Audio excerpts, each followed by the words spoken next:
네, 여러분 안녕하십니까. 오늘 국회에서는 한동훈 법무부 장관 후보자에 대한 인사청문회가 진행되고 있습니다. 오전 청문회 상황 정치부 손서영 기자와 함께 정리해 보겠습니다. 네, 손서영 기자, 한 차례 미뤄진 끝에 청문회가 열리긴 했는데 여야 신경전 끝에 파행됐죠? 네, 그렇습니다. 시작부터 공방이 이어지면서 오전 질의는 제대로 이뤄지지 않았습니다. 민주당은 핵심 자료 제출이 누락된 점을 문제 삼았고요. 국민의힘은 민주당의 자료 요구가 무리하다 이렇게 맞섰습니다. 또 한동훈 후보자가 인사말에서 검찰 수사권 축소, 이른바 검수완박 법안에 대한 국민적 우려가 크다 이렇게 말한 것을 두고도 민주당이 강력 반발하면서 청문회가 일시 정회하기도 했습니다. 네. 이렇다 보니 오전 청문회에선 한동훈 후보자에 대한 본 질의는 한 번도 이뤄지지 않았습니다. 네, 민주당은 여전히 한 후보자 본인과 자녀 의혹 등에 대한 핵심 자료들이 제출되지 않았다고 하는 상황이죠. 네, 그 부분 가장 문제 삼고 있는데요. 민주당 김영배 의원은 검증이 불가능할 정도로 자료 제출을 하고 있지 않다. 본인이나 가족 관련 의혹들을 빨리 자료 제출을 촉구했습니다. 이렇게 판사 출신 이수진 의원도 본인은 감추고 안 내주면서 어떻게 수사받는 사람들에게 자료를 내놔라, 압수수색하겠다 하겠냐면서 이건 국회의원을 무시하는 게 아니라 국민을 무시하는 거라고 비판했습니다. 네네. 반면 국민의힘은 이 무리한 자료 요구가 많다면서 반박하고 있는 거죠. 네, 국민의힘 김형동 의원은 이 추미애 장관 후보자 인사청문회 때도 개인정보 관련해서는 전부 비동의를 했었고 또 박범계 후보자 청문회 때도 자녀 병력이나 부동산 거래 내역 등의 자료 제출은 거부했다고 말했습니다. 네, 여기까지 듣고요. 한 후보자 인사청문회 오후 속개됐습니다. 청문회 현장 함께 보시겠습니다. 변호인이 이정 기자 유착했다는 의혹을 받았다는 한동훈 검사장을 증인으로 신청하는 방안을 검토 중이다.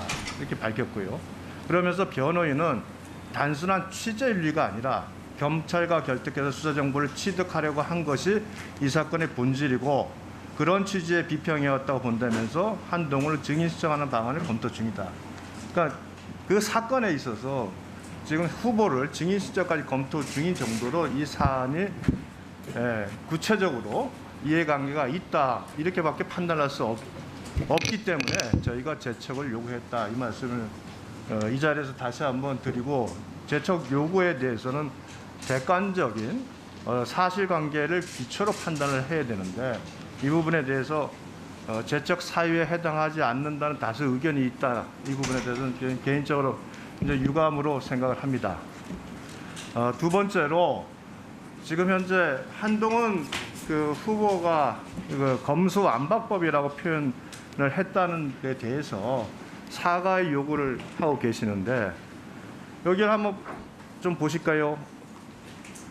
여기서 보시면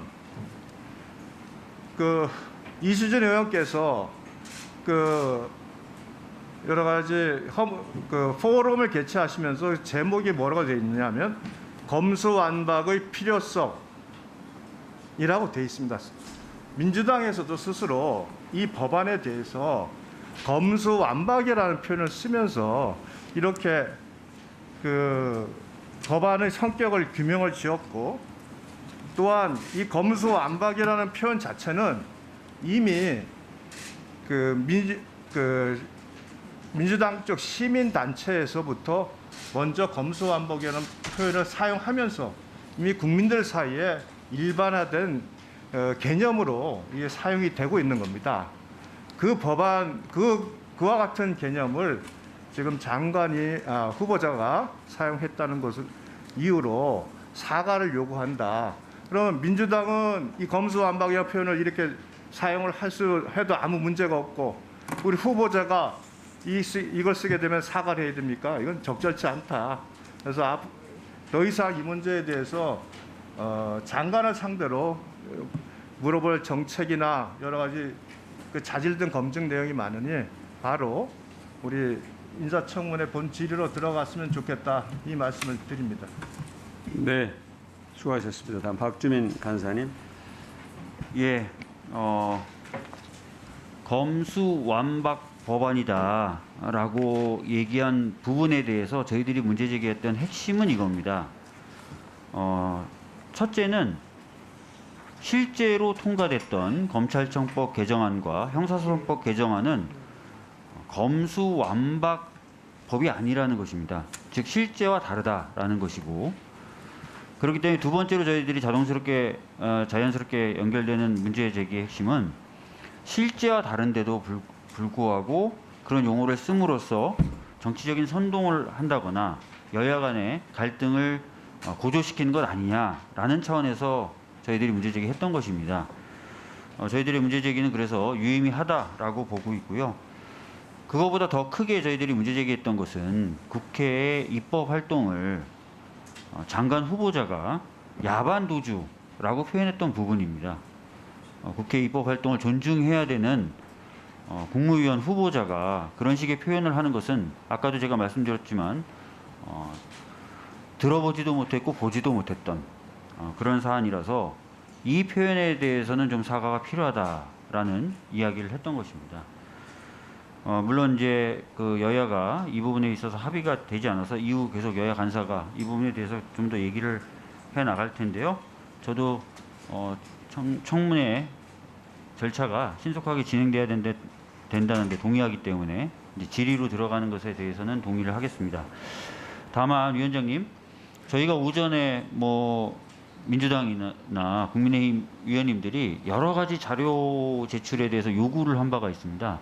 근데 아직까지 그렇게 요구했던 자료들이 제대로 제출이 안 되고 있는 것 같습니다. 일단 본 질의에 들어간다 하더라도 이 부분은 좀 제출이 될 필요가 있기 때문에 신속하게 좀 제출될 수 있도록 다시 한번 촉구를 해주셨으면 좋겠습니다. 이상입니다. 네, 두 분 간사님 수고하셨습니다. 지금부터 본질에 들어갈 텐데요. 짧게 말씀드리면 오전에 제가 분명하게 말씀드린 것처럼 자료는 공직 후보자의 자질과 역량 그리고 도덕성을 검증하는 매우 중요한 데이터입니다. 국민들께서 충실한 검증이 이루어지길 바라고 있고 이 자리에서 여러 청문위원들은 국민을 대신해서 질문하는 것이고 또 후보자께서는 국민들께 답변하는 것이기 때문에 관계기관에서는 자료 요청 요구에 충실하게 응해 주실 것 그리고 후보자께서 검증에 필요한 그런 자료는 흔쾌하게 동의해 주실 것을 다시 한번 제가 권고를 드리겠습니다. 그 다음에 사과 표명과 유감 표명 관련해서는 두 분 간사님 뜻을 충분히 제가 받아들여서 청문회가 진행되는 중에 더 협의를 할 수 있는 부분을 해 주시기를 바라겠습니다. 질의 답변. 네.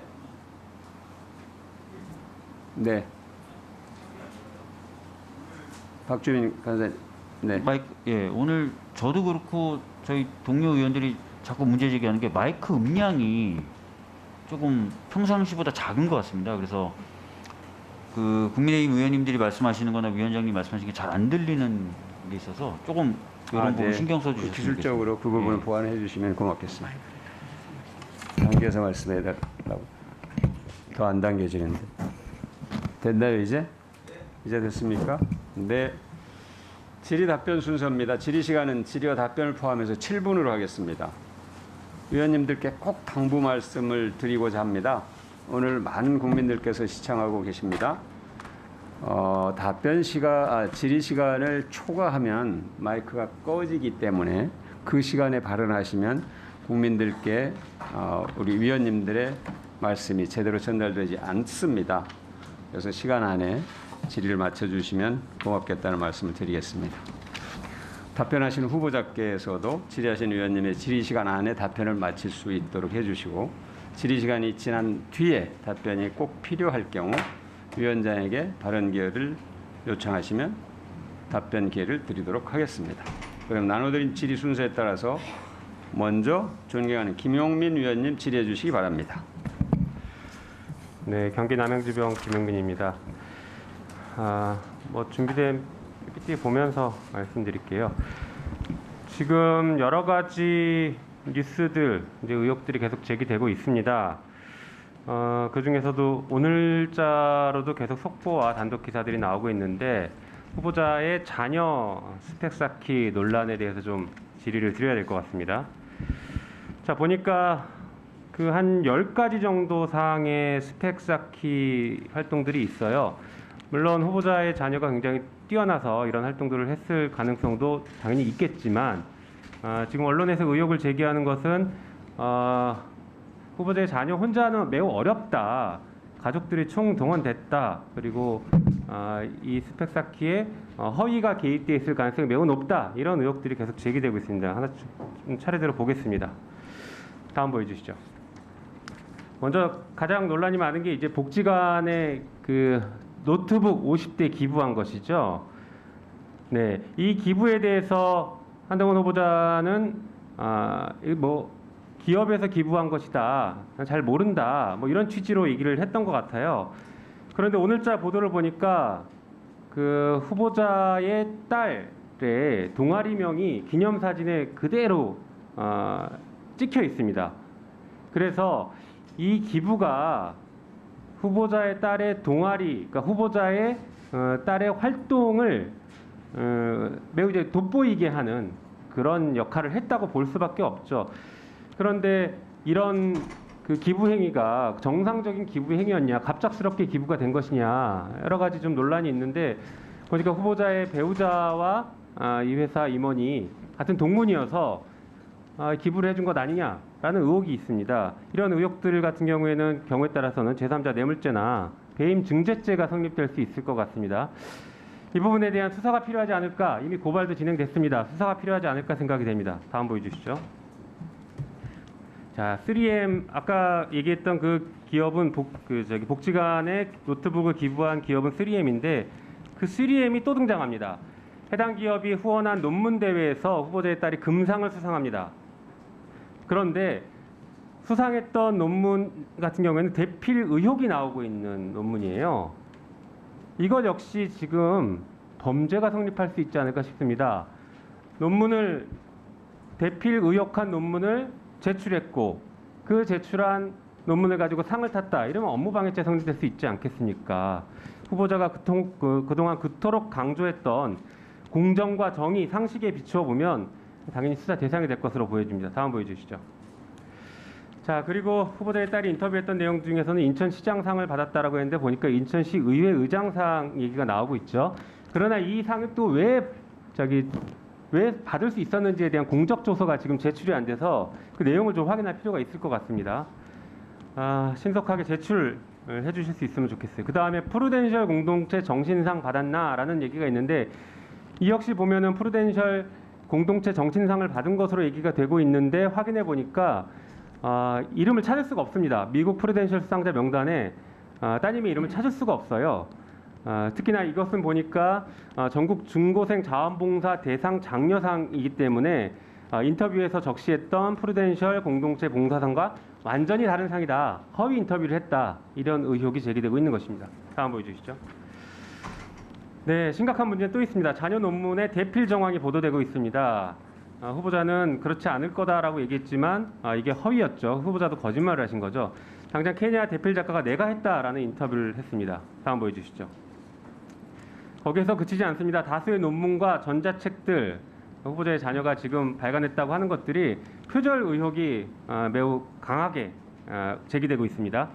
그래서 타인 자료 무단 베낀 표절 전자책을 출판했다라는 보도가 있고 국제학술대의 논문도 표절이 확인됐다라고 하고 있습니다. 한편 돈만 내면 실어주는 약탈적 학술지의 논문이 다수 게재됐다 이렇게 얘기하고 있어요. 이런 경우에 따라서는 업무방해죄나 저작권법 위반으로 처벌받을 수 있는 사안이 아닐까 싶습니다. 다음 보여주시죠. 그 다음 넘겨주세요. 자, 이런 일들이 벌어진 시기가 참 애매합니다. 후보자가 2019년에 조국 당시 장관 후보자에 대한 수사를 지휘를 했죠. 당시 대검 반부패 부장으로서 지휘를 했는데 그 이후에 벌어진 것입니다. 후보자가 그렇게 강조하고 다른 사람의 잘못에 대해서는 그렇게 추상같이 수사하고 70군데의 압수수색까지 해가면서 수사를 했는데 그 결과 기소까지 했지 않습니까? 그런데 막상 후보자의 자녀는 그 이후에 2019년 이후인 2020년, 2021년, 2022년에 이런 일들을 벌였던 것입니다. 이게 가장 심각한 문제가 아닐까 싶습니다. 다음 보여주시죠. 그 이후에 후보자 측의 태도가 참 황당합니다. 항상 검사들은 무슨 일이 발생하면 증거인멸부터 대놓고 해왔던 것 같은데 그 태도가 고스란히 여기서도 보여지고 있습니다. 예전에 보니까 공수처에서 고발사주 사건 수사하려고 하니까 검사들이 자료 삭제, 교체했다.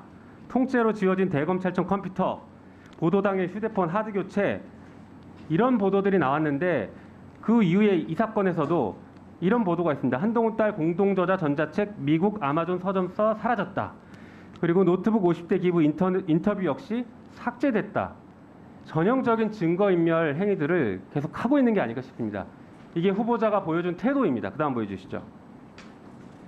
거기서 멈추지 않습니다. 이런 보도, 의혹 보도를 하니까 고소고발을 하고 있습니다. 한겨레 기자 고소했고 전직 기자 고소하고 계속 고소고발을 하고 있습니다. 이게 언론의 재갈부터 물리려고 하는 셀프 고소가 아닐까 싶습니다. 특히나 후보자 같은 경우에는 다른 장관이 아닙니다. 사정기관, 검찰의 수장인 법무부 장관 후보자이기 때문에 이 고소가 셀프 고소이고 이 고소 사건에 대한 수사를 최종적으로 지휘하는 지위에 있기 때문에 이 사건이 더 문제가 있다. 이렇게 평가할 수밖에 없습니다. 다음 보여주시죠.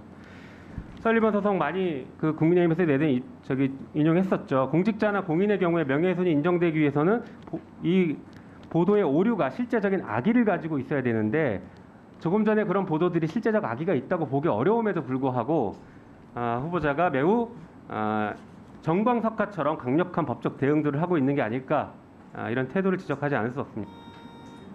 네. 그 다음 보여주시죠.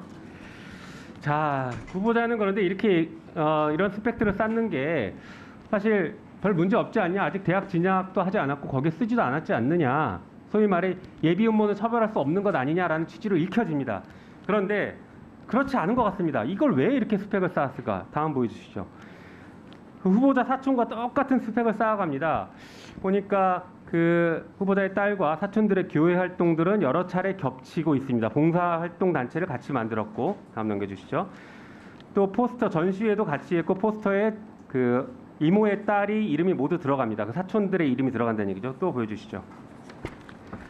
또 환경 문제를 다루는 어떤 커뮤니티, 장애인 커뮤니티 이사나 수학클럽 회장 등을 맡은 등의 스펙을 비슷하게 유지합니다. 다음 보여주시죠. 이런 여러 가지 스펙들을 쌓고 나서 다음 보여주시죠. 영어 번역도 그렇고 사촌들이 보니까 아이비리그 대학에 입학을 했어요. 후보자의 딸도 똑같은 코스를 걷기 위해서 이런 생각을 했던 것으로 보여지는데 여전히 아니냐고 얘기하실 수 있고 그렇게 주장하실 수 있겠으니까 공정하다고 평가하실 수 있겠으니까 여기에 대한 입장과 지금 당장 수사가 필요한지에 대한 입장도 말씀해주십시오. 답변하십시오. 예. 너무 많이 말씀해 주셔서 어떤 부분을 먼저 대답해야 될지가 조금 애매한데요. 개괄적으로 말씀드리면은 사실 저는 솔직히 이 교육 과정에서는 잘 알지는 못합니다. 제가 관여를 하지 않았고 대개 그 시기가 제가 이제 지방으로 좌천돼 있을 때라서 제가 상황은 몰랐는데 이 과정을 좀 들어보니까 대개 뭐 지금 말씀하시는 논문이라고 하는 것들은 논문 수준은 아니고요.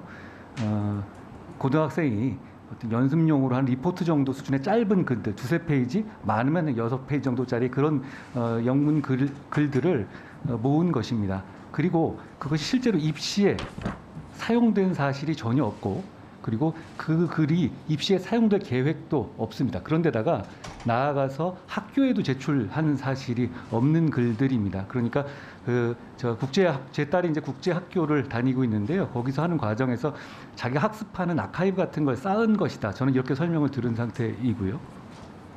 그리고 봉사활동에서 대해서 아까 말씀하셨는데요. 그거는 지금 일회성으로 하는 것이 아니라 3년 가까이 계속 하고 있는 일이고, 취약계층이 있는 이 아동들을 상대로 제 딸 같은 경우는 이제 국제학교에 다니고 주위에 친구들이 네이티브 영어들이 많으니까 그것을 이제 줌으로 연결해서 서로 좋은 일을 할 수 있지 않을까 하는 상태에서 시작한 것이고, 실제로 거기서 도움을 받고 있는 분들도 많은 것으로 알고 있습니다. 그런 과정에서 이제 그 아동 시설에서 노트북이 부족해서 거기에 대해서 이제 자기 노트북을 좀 구해서 주다가, 그래서 그 기업에서 폐기 처분할 불용 용도의 노트북을 기증한 것인데요. 저는 그것이 크게 문제되는 것이 아니고 오히려 장려해야 될 부분이 아닌가 생각합니다. 그러지 않았으면 폐기 처분될 내용들이 지금 취약계층 아동의 영어 공부에 쓰일 수 있으면 좋은 일 아니겠습니까? 그리고 너무 많이 말씀하셨고, 그리고 서울시, 인천시 그 상장 같은 경우는 원래 이게 오보가 먼저 나왔었고 그리고 민주당에서도 이게 서울시가 가짜다 이런 주장을 좀 하셨었다가 사실이 아닌 걸로 드러났지 않습니까? 나머지 상들도 그걸 제가 없는 거를 있다고 말씀드리진 않겠습니까? 제가 그렇게 말씀드리고 싶고요. 그리고 제 딸이 지금 미성년 상태입니다. 그리고 어떻게 보면 좌표 찍기를 당한 이후에 이메일이라든가 그 사이트로 굉장한 욕설과 그런 미성년자로서 좀 감당하기 어려운 공격을 당하고 있어서 굉장히 충격을 받은 상태고요. 그래서 본인한테 본인이 지금 어려운 상황이기 때문에 그리고 뭐 지우는 거 말씀하셨는데 제 딸 외에도 다른 뭐 봉사활동 가담자들도 그 다 미성년자거든요. 그럼 본인들이 그걸로 인해서 지금 이 상황으로 해서 큰 공격을 받거나 큰 공격을 받고 싶지 않기 때문에 그런 자료들을 내리는 걸 뭐라고 욕할 수는 없지 않겠습니까? 그런 말씀 드리고요.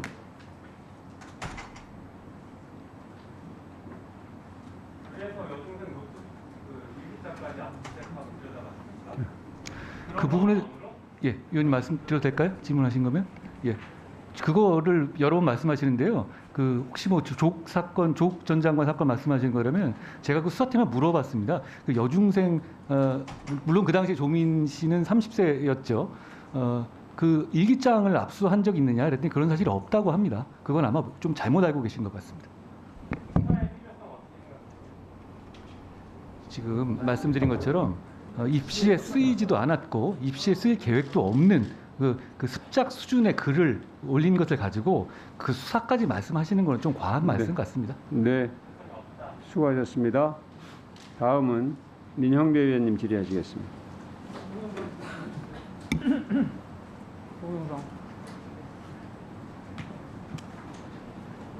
예, 광주 광산구를 지역구라는 민형배입니다.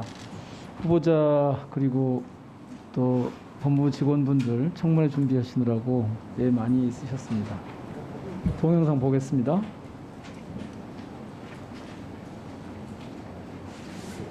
없어. 그럴 권리는 아무도 없는 거란다. 그건 죄야.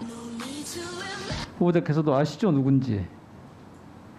저분 말씀이시죠? 예, 예. 윤여정 씨. 예. 이분이 꼽은 인생 최고의 명대사가 지금 이거랍니다. 이거 88년도에 나온 드라마에서 나온 명대사인데요. 혹시 들어보셨습니까? 이거 사전에? 전에 언제? 처음 들으신가요? 제가 이 얘기는 처음 들어봅니다. 예. 말씀해 주시면 제가 경청하겠습니다. 예. 다음 그 비트 보여주실래요? 광주에서 발행되는 전라도닷컴이라는 문화 잡지가 있어요. 처음 들어보셨을 텐데 이 잡지 이번 5호로의 권두원 칼럼이 이 전라도에서라는 문패를 달고 있고 제목이 함부로에 맞서입니다. 아까 윤여정 배우가 명대사라고 했던 거 함부로에 맞서라는 제목이에요. 이 칼럼의 필자는요. 이 명대사를 인용한 뒤에 이렇게 씁니다. 그 말이 지금 더욱 절실하게 다가오는 것은 혐오와 차별, 갈라치기를 버젓이 행하는 무리가 권력을 쥔 현실 속에서 사람을 향한 함부로가 횡행할까 봐 염려하기 때문이다. 후보자께서도 이런 현실 진단과 우려에 동의하실 거라고 보는데요. 아닌가요? 일반적으로 말씀하신 취지를 공감합니다. 네, 이미 현실이 돼 있거든요. 외교부 장관은 공관에서 쫓겨납니다. 내일 대통령 취임식이 열리는데 국회 직원들이 주차마저 허용되지 않습니다. 그리고 국회 많은 직원들이 이렇게 얘기합니다. 대통령 취임식 여러 번 열렸는데 이렇게까지 직원들한테 함부로 하는 건 처음 봤다. 그러고 있어요. 국회의장이 중재한 여야 합의를 국힘은 함부로 파기해버립니다. 법사위 회의장에 국민의힘 의원들이 함부로 난입하고 이준석 당대표는 장애인을 함부로 차별합니다. 그러니까 함부로 하는 일이 몸에 밴 것 같아요. 그런데 후보자님, 법무부는 사람이 사람에게 함부로 대하는 것을 제도적으로 예방하고 즉 사람다움, 즉 인권을 보호하는 것을 큰 책임으로 갖고 있는 부처 맞죠? 맞습니다. 예. 자, 가능성이 높아 보이진 않지만 혹시 법무장관으로 일하시게 된다면 이런 법무부의 책무를 놓치지 않으실 거죠? 말씀하신 것 깊이 공감합니다. 그렇게 하실 거죠? 예. 혹시 후보자님 비둘기 태우기라고 아세요? 비둘기 태우기. 후보자님 오전 내내 자리에 앉아 있으니까 힘드셨죠? 그 지루하고. 과거의 그 고문의 일종을 말씀하시는 거죠? 혹시 졸리진 않으셨어요? 잘 참았습니다. 잘 참으셨어요? 비둘기 태우기 수법을 모른다. 모르세요? 예전에 제가 책에서 본 기억은 있습니다. 아, 그러면 한 번도 실제로 해본 적 없어요? 그걸 제가 해볼 일은 없었습니다. 아, 이 국가인권위원회가 예. 아침부터 피의자 불러놓고 예. 검찰 체육대회 참가한 검사한테 주의 주고 그런 사건이 있었잖아요. 그런 게 비둘기 태우기죠, 일종의. 제가 그건 잘 모르겠습니다. 설명해 주시면 제가 경청하겠습니다. 이재용 삼성 부회장 2016년 11월 조사를 했는데 그때 7시간 1차, 2차 4시간 조사받았는데 휴식 시간이 단 6분이었어요. 이런 게 비둘기 태우기의 전형 아니에요? 그리고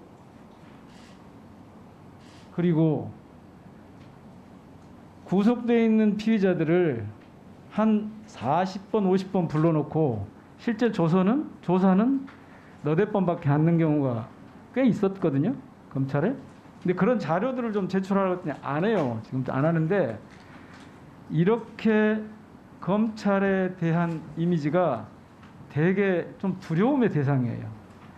그런데 자꾸 그거를 우리 후보자께서는 그렇게 해서 국민들의 편익이 정지될 거다 이렇게 표현을 하시더라고요. 검찰의 수사권을 계속 가지고 있으면 저는 거기에 동의하지 못합니다. 자, 어쨌든 대표적으로요. 기억하시죠? 2009년에 고 노무현 대통령 검찰 수사 과정 함부로 한 거 맞죠? 함부로 한 거잖아요, 당시. 심하게 함부로 한 거죠. 네, 말씀해 좀 듣겠습니다. 예. 사과하실 생각 없으세요? 제가 관여하지 않았던 일에 대해서 그래요. 그러면 사과 조국 요구하시는 수사, 건 말씀. 조국 장관 수사 조금 전에 말씀하셨죠? 그때도 함부로 그리고 심하게 했어요. 노무현 대통령 결국 죽음으로 끝났고 그래서 다들 검찰의 정치적 살인이다 이렇게 얘기하는 거잖아요. 그리고 조국 장관 온 국민이 다 알다시피 70회가 넘는 압수수색 했어요. 과잉수한 거죠. 검찰이 함부로 한 거 아닌가요? 저는 어려운 여건에서 최선을 다했다고 생각합니다. 최선을 다했다. 예.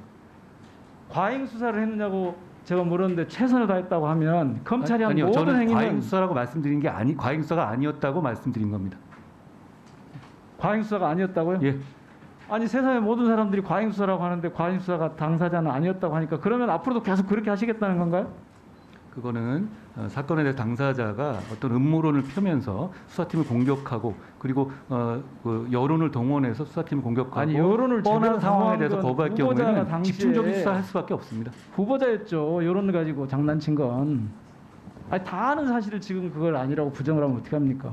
흘려주기 피해 사실 흘려주기 끊임없이 하고 심지어는 소문이 편집국장이라고 소문났던데 검찰에요. 기자들한테 제목을 일일이 알려줬다는 거 아니에요? 사실이 아니고요.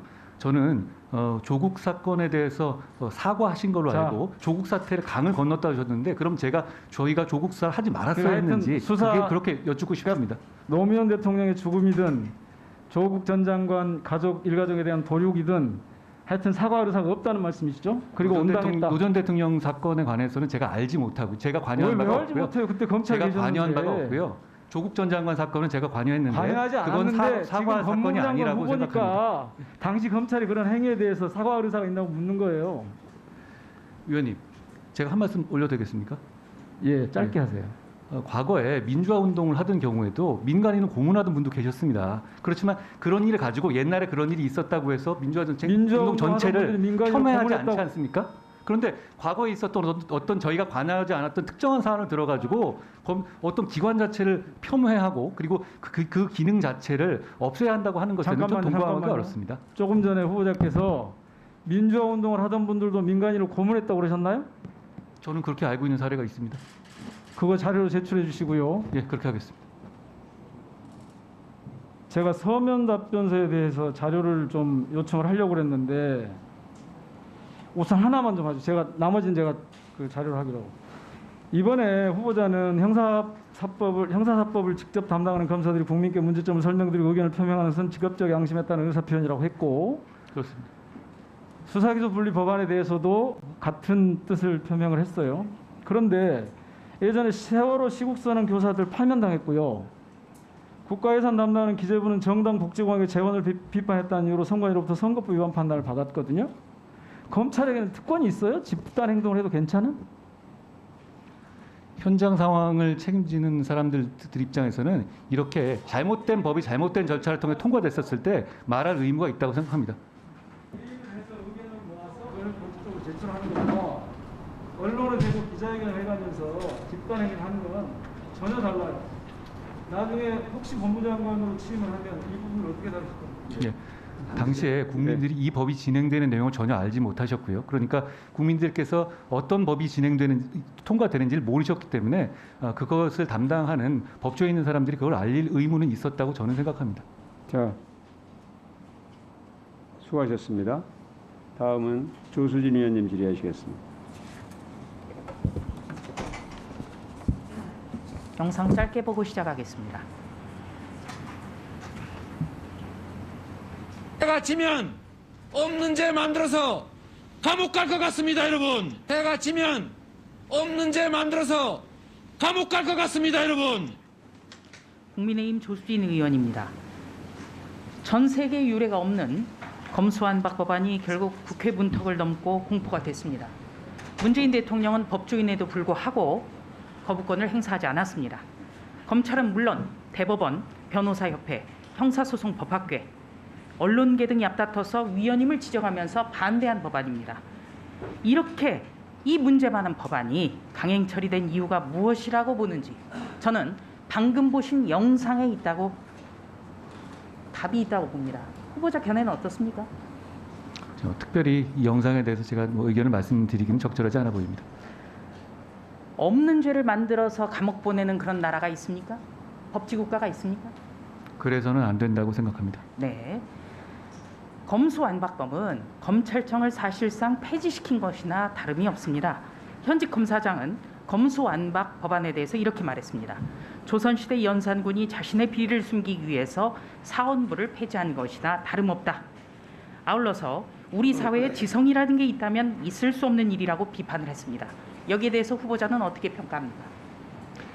저는 이 법이 부패한 정치인이나 부패한 공직자가 처벌을 면하기 위해 만든 법이라고 생각합니다. 그 과정에서 서민과 국민이 입을 피해를 신경 쓰지 않은 법이라고 생각하고요. 잘못된 법이 잘못된 절차를 통해서 입법된 것에 대해서 대단히 유감스럽게 생각합니다. 네, 내용도 문제고 절차도 문제가 있군요. 그렇습니다. 네, PPT 준비됐으면 좀 띄워주시겠습니까? 네, 저희 방에는 참 제보가 많이 잇따르고 있습니다.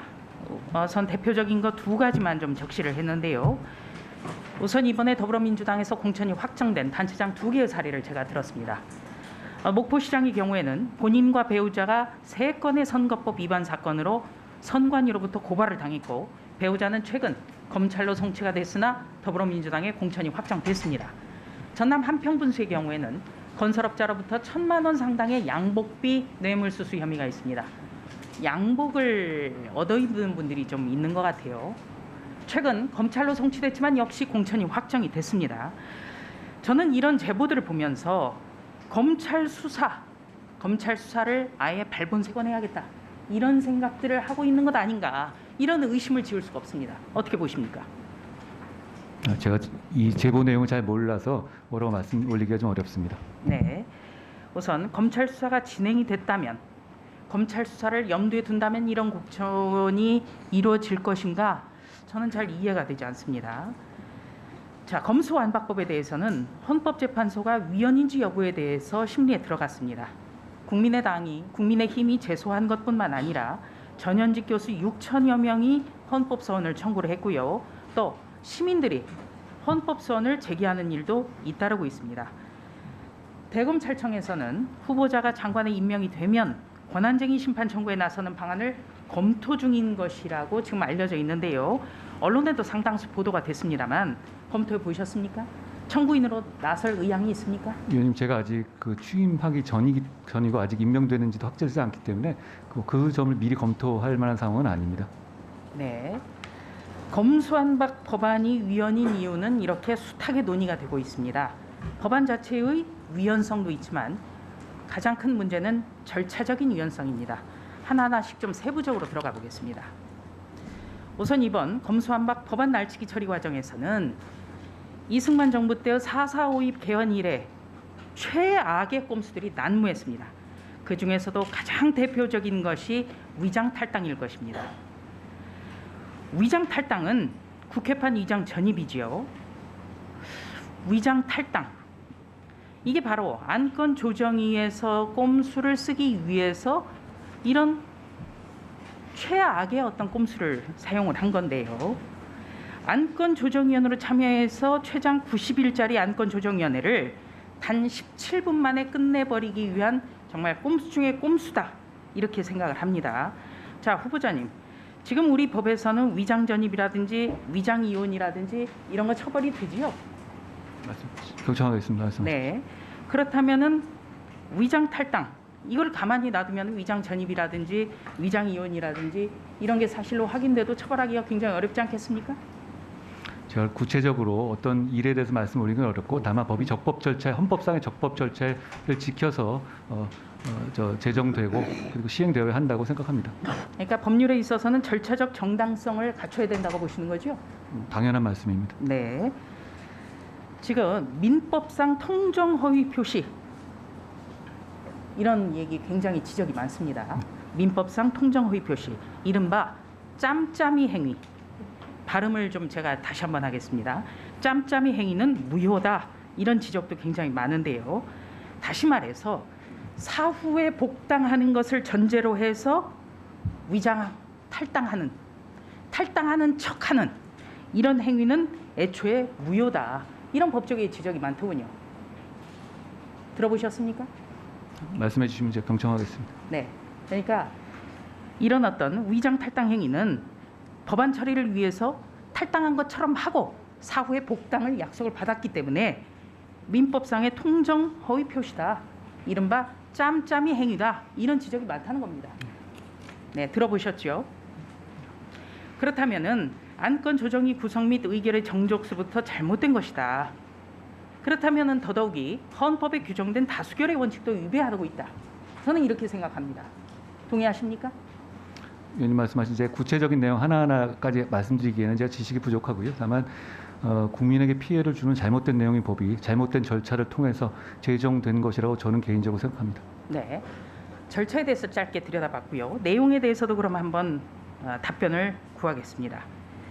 우선 극히 일부 사건을 제외하고 전적으로 검사의 수사권을 박탈할 수 있는가, 이것이 문제입니다. 우리나라 헌법은 검사의 영장 청구권을 명시하고 있지요. 그렇습니다. 형사소송법도 수사의 장애, 헌법상 영장 청구권을 구체화해서 규정하고 있죠. 헌법에 규정되어 있습니다. 헌법과 형사소송법에 규정되어 있습니다. 네. 그렇다면은 검사는 헌법상에 규정되어 있는 유일한 수사기관이다, 이렇게 봐도 저는 무리가 없다고 보는데요. 이렇게 헌법에 보장된 수사기관의 수사권을 법률 개정으로 완전히 박탈하는 것, 이거 가능합니까? 저는 위헌 소지가 상당히 높다고 생각합니다. 바로 그러니까 헌법에 보장된 수사기관의 수사권을 법안 날치기를 통해 가지고 무력화시키는 것, 이거 위헌 가능성이 높다고 보시는 거죠.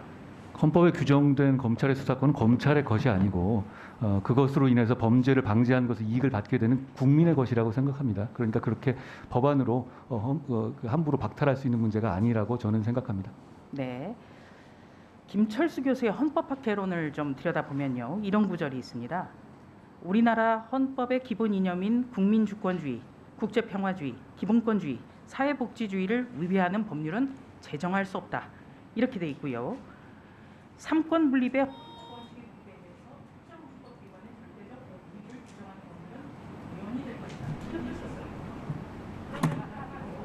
특정인이 문재인 대통령, 이재명 정부에서도 일어났던 특권 침해를 위한 이러는 그리고 이것보다 이러는 특권을 위해서 헌법에 명시된 검사의 기능을 없애려고 하는 것, 이것도 위헌이겠죠. 경청하겠습니다. 수고하셨습니다. 다음은 양향자 위원님 질의하시겠습니다.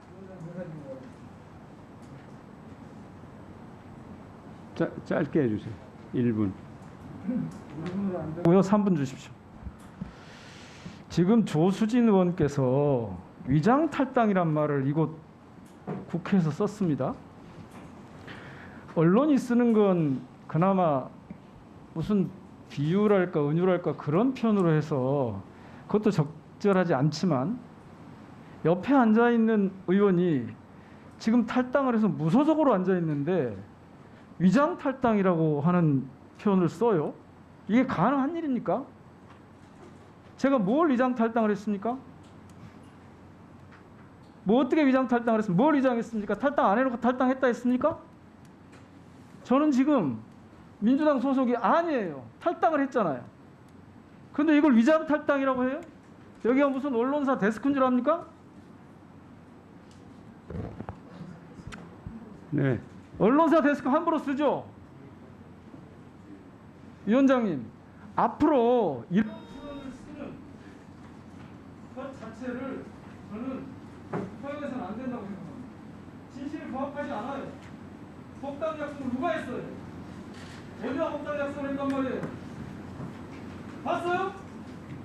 확인했어요?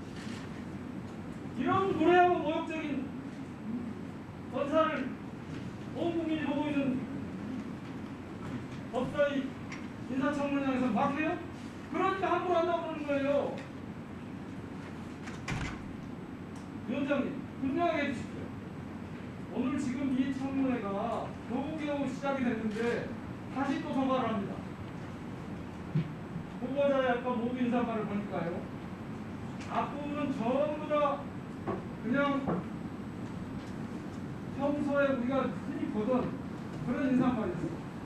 그런 뒷부분 마지막에 딱 가서 의도적으로 손이 검수한박이라는 것을 들고 들어왔어요. 그래서 저희 의원들이 이거 사과해야 된다. 왜 인사청문회를 정치선전장으로 바꾸려고 하냐, 활용하려고 하냐 라고 문제 제기를 했던 건데 거기에 대한 정리가 안 된 상태로 지금 회의가 진행되고 있습니다. 그런데 그것뿐만 아니고 답변서에도 서면 답변서도 봤더니 전부 다 검수완박을 쓰고 있어요. 지금 조수진 의원의 검수완박이라는 표현도 전혀 진실에 부합하지 않거든요. 네네. 자, 정리해 주세요. 검수완박, 진실에 부합하지 않는 언어를 계속 사용하는 의원에 대해서 분명하게 발언을 제시해 주시기 바랍니다. 자, 정리해 주시기 바랍니다. 네. 제가 잠깐만요. 아니요. 회의 진행합시다. 제 말대로 하세요. 제 말대로 하세요. 회의 진행합시다. 자, 청문위원님이나 공직 후보자나 용어 선택에 좀 더 신중해 주실 것을 제가 당부드리겠습니다. 다음에 양향자 위원님 질의해 주십시오. 네, 광주 서구울 양향자입니다. 오늘은 문재인 대통령 임기 마지막 날입니다. 그리고 내일은 새로운 윤석열 당선인의 새로운 정부가 시작되는 날입니다. 공교롭게도 위대한 국민의 나라가 지난 5년의 슬로건이었고 앞으로 5년은 새로운 국민의 나라가 슬로건입니다. 국민이 주인이 되는 나라를 진정으로 만들었으면 하는 바람을 가져봅니다. 지금 이제 검수완박이라는 이야기로 말씀들을 많이 나누셨는데 사실 제가 먼저 사과를 드리겠습니다. 저도 이 질의서를 작성하면서 검수완박이라는 단어를 썼습니다. 제가 먼저 사과를 드리겠습니다. 지난 한 달이 넘도록 빅데이터 분석을 보면 언론의 언급 빈도수가 검수완박이 굉장히 높았던 것으로 알고 있습니다. 그래서 마치 고유명사처럼 인식이 되고 있는데 그럼 제가 이 자리에서 좀 여쭙겠습니다. 무슨 법안이라고 해야 될 것 같습니까? 수사분리 법안이라고 할까요? 수사기소분리 법안이라고 우리가 통일을 할까요, 그러면? 후보자님 어떻게 생각하십니까? 아직 분리도 안 됐지 않습니까? 그러면 뭐라고 해야 되겠습니까? 우리 통일 좀 하고 가시죠. 검찰개혁법이라고 할까요? 네. 너무 이런 논쟁 자체가 제가 오전에 보면서 오전에 3시간을 여기 들어와 계신 분이 한 60분쯤 되는 것 같은데 60분에 1시간당 3배 곱하기 3 하면 얼마를 날렸는지 모르겠습니다. 이런 생각이 들었고요. 우선은 저는 수사기소 분리 법안이라고 가칭으로 하겠습니다. 동의해 주신다면 그렇게 하겠습니다. 동의해 주시겠습니까?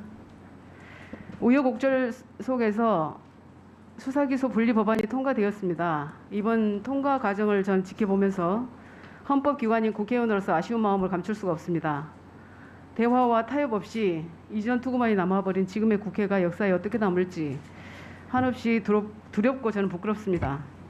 대한민국 사법체계를 다시 세우는 일이기에 합의하에 입법을 진행해도 향후에 후속 입법 과정이 얼마나 험난할지 예측조차 하기 어려운 상황입니다. 그래서 저는 검찰 개혁을 반대하는 것이 아니라 입법 절차에 대한 비판의 의미를 담아서 본회의에서 안타깝고 절박한 심정으로 기권을 하였습니다. 결국 여야가 합의하지 못하고 극단으로 치달은 데에는 국민의힘 원내대표의 합의 파기도 있었지만 윤석열 당선인의 한동훈 후보자 임명도 도화선이 되었다는 분석이 있습니다. 동의하십니까? 제 지명 이전에 민주당 당론이 결정된 것으로 저는 보고 알고 있습니다. 그리고 한 가지 더 지적하고 싶은 것은 검찰이 마치 특수 계급이라도 되는 것처럼 조금의 기득권 침범도 용납하지 않는다는 그런 인식입니다. 조직의 보위를 위해서 국민의 대의기관인 국회 입법 과정을 거부하고 집단 항명하는 모습을 보면서 바로 이런 점이 검찰 개혁이 필요한 근본 원인이 아닌가 하는 생각도 했습니다. 오늘의 사태가 왜 일어났는지 우리 후보자께서도 잘 숙고해 보셨으면 좋겠습니다. 그리고 오늘 인사청문회가 공직 후보자로서 후보자의 진정성을 확인하는 자리가 되기를 진심으로 바랍니다. PPT 띄워주십시오.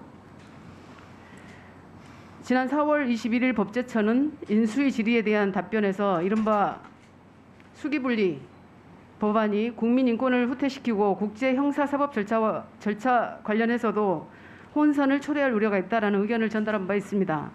특히 수사권 조정으로 인해서 5.18 진상규명법을 비롯한 성폭력 범죄, 아동학대, 그리고 장애인복지법 이 법안들을 포함해서 31개의 법안이 정합성 측면에 문제가 있을 수 있음을 암시를 하셨습니다. 저는 광주를 지역구로 뒀기 때문에 우선 여쭙겠습니다. 후보자님, 5.18 진상규명 이유가 출범한 지 벌써 2년이 넘었습니다. 현재 조사가 어디까지 진행됐는지 혹시 알고 계신가요? 제가 정확하게 모르고 있는데요. 말씀해 주시면 제가 경청하겠습니다. 예, 자세하게 알아보시고 알려주셨으면 좋겠습니다.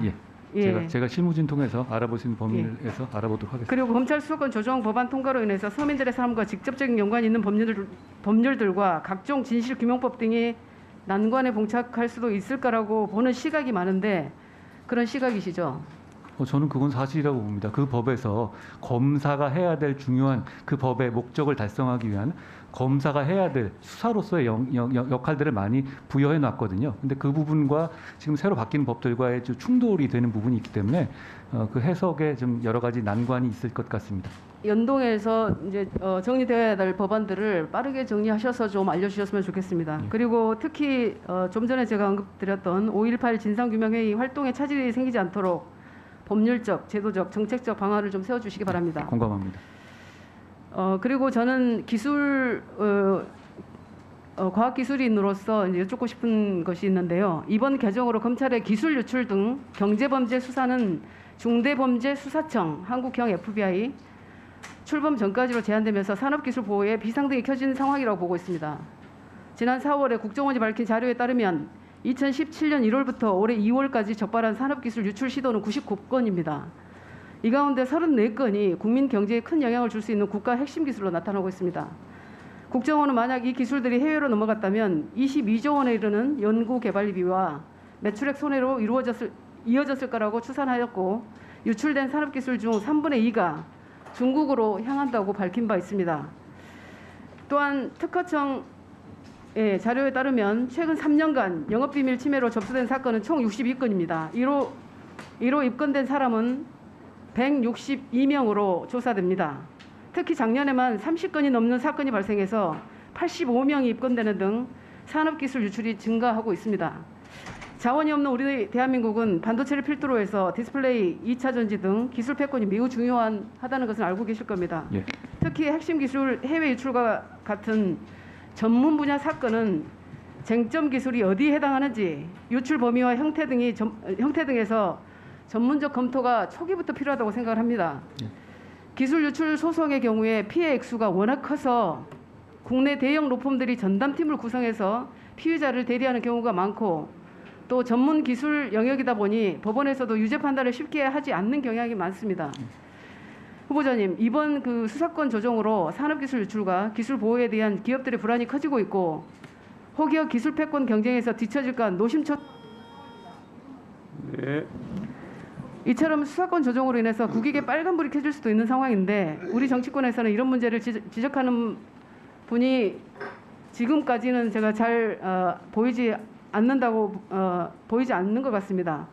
후보자께서는 이런 발생 가능한 문제를 예측하고 예방할 의무가 있다고 생각하는데요. 법무부 장관 후보자로서 앞으로 산업기술 유출에 대해서 어떻게 대응하실 생각인지 말씀해 주시고 기록해 두시고 제가 시간이 없어서 하나만 간단하게 말씀드리겠습니다. 다음 PPT 이거 조금 다른 얘기입니다만 검찰청법 제44조 2 검사의 파견 금지 조항을 보시면 후보자님이 검찰청법 제44조의 이 법안의 취지는 검사의 정치적 중립성 및 독립성을 제고하기 위함인데 후보자께서도 지난 2009년 9월 15일 의원 면직 후에 곧바로 청와대로 임명된 거죠. 네, 그렇습니다. 네, 그런데 PPT를 한번 봐주시면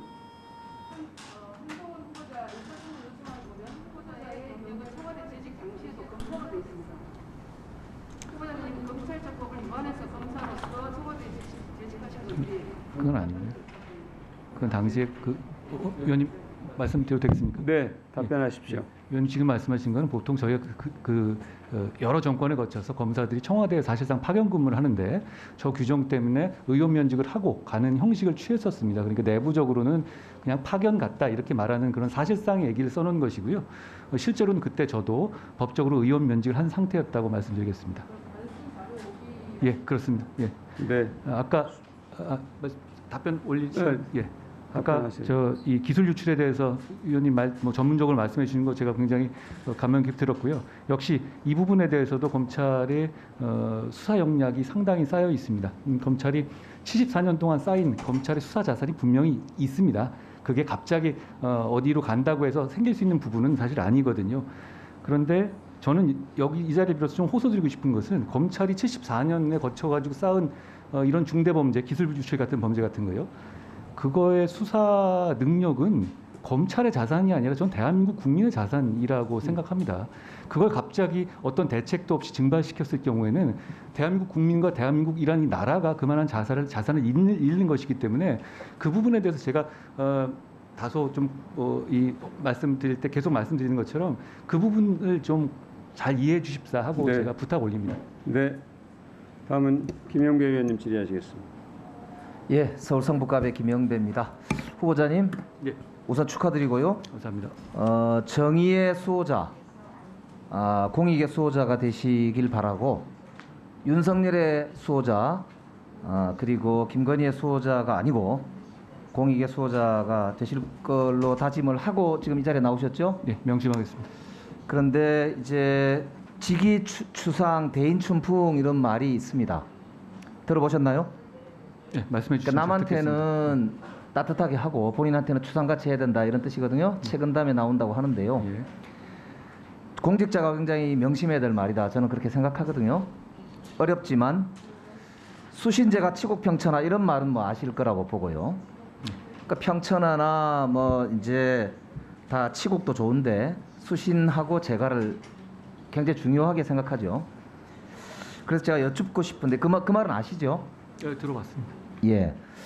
그래서 대한민국 법무부 장관의 자존심을 지키기 위해서는 무엇보다 한 점의 의혹 없이 본인이 수신하고 재가하고 그리고 치국을 하려고 하는 비전을 가지고 있다는 걸 보여주는 게 중요하고 국민들이 다 보고 계시기 때문에 그런 점에서 아까 제가 자료를 요청을 드렸는데 오늘 다 내실 수 있죠? 답변 드릴까요? 예. 예. 그 자료 짧게요. 예, 자료 제출에 대해서는 저 나름대로 성실하게 제출하려고 노력했습니다만. 아니 아까 제가 예. 다 이제 요청한 거 빨리 내셔요. 예. 네? 말씀드리겠습니다. 예. 그리고 저는 지금까지 법무부에서도 말씀하신 것처럼 법무부 장관이 또 그런 면이 굉장히 중요하기 때문에 법무부 장관들이 역대로 낸 그 기준과 전례가 있습니다. 거기에 맞춰서 저는 준비했고요. 위원님 말씀하신 거 더 명심해서 그 부분에 대해서 하나도 제출 안 했는데 무슨 뭐를 기준에 맞게 제출하셨다는 겁니까? 과거 법무부 장관들이 내셨던 기준에 됐습니다. 정확하게 부합하게 제출을 했습니다. 지금 뭐 자료가 전혀 지금 제출되지 않고요. 완전히 모르쇠로 일관하고 계신데 이렇게 하면 곤란합니다. 다음 지금 장관 되신다고 해도 그 이후에 계속 문제가 될 거라고 말씀드릴 수밖에 없거든요. 속히 자료 제출하시기 바랍니다. 아까 위원장님도 말씀하셨는데 그렇게 말씀하시면 안 됩니다. 자, 우선 좀 띄워주세요.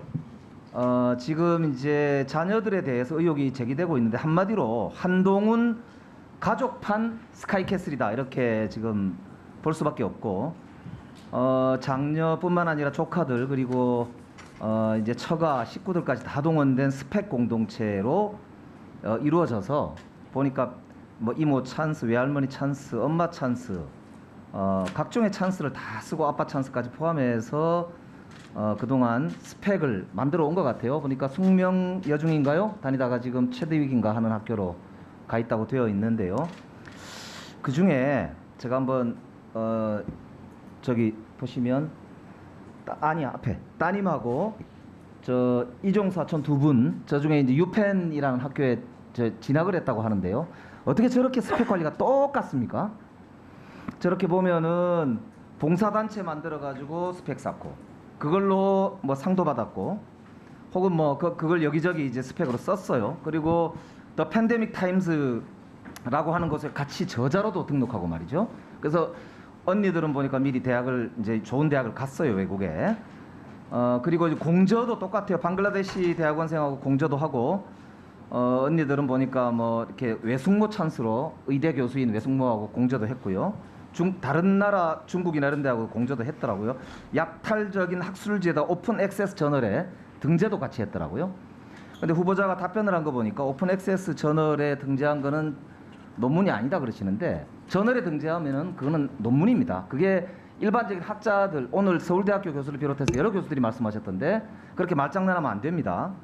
그리고 학술지에 실었다는 것 자체가 이미 오픈 액세스라는 거는 누구나 볼 수 있다는 뜻이지 그게 학술지가 실은 게 논문이 아니다라는 황당한 논리로 연결될 것은 아니거든요. 거기에다가 대필 의혹 다음 페이지 보시죠. 벤슨 마타라라고 하는 인물이 저기 나옵니다. 저 사람이 이메일을 보냈더니 한겨레에다 답을 한 게 저기 보시면 저 사람 자기 소개를 고스트라이터라고 써놨잖아요. 유령 작가, 대필 작가 아닙니까? 다음 거기 보면 답이 왔어요. I did it at the beginning of November 2021년 이렇게 돼 있죠. 영어 잘 하시니까 아실 겁니다. 저 사람이 자기가 했다는 거 아니에요? 대필했다는 얘기요. 저거 확인해 보셨나요? 답변을 드릴까요? 네. 요거 먼저 드릴까요? 자, 먼저 조카 관련한 말씀 먼저 드릴까요? 그럼 저거 한꺼번에 다 주십시오. 다음 표절 문제. 그래서 다음 저기 보시면 저 때 왜 저걸 대필시켰을까? 굳이 하버드에서 저 당시에 국가 부채라고 하는 걸 주제로 논문을 경연을 벌였다라고 하는 제보가 있습니다. 그래서 하버드 대학에 쓰려고 응모를 하려고 저걸 대필하지 않았냐 이런 이제 의혹인 것이죠. 다음 이것도 좀 이따 답해 주세요. 그다음에 표절을 통해서 논문을 작성했다는 아까 이제 의혹도 있었는데요. 저 표절한 걸 보니까 이게 이제 표절을 판별하는 여러 프로그램이 있는데 그 중에서도 뉴스타파 보도에 의하면 카필릭스라고 하는 데서 한 거 보니까 유사도가 55.5%에 이른다고 합니다. 반 이상을 뺏긴 거예요.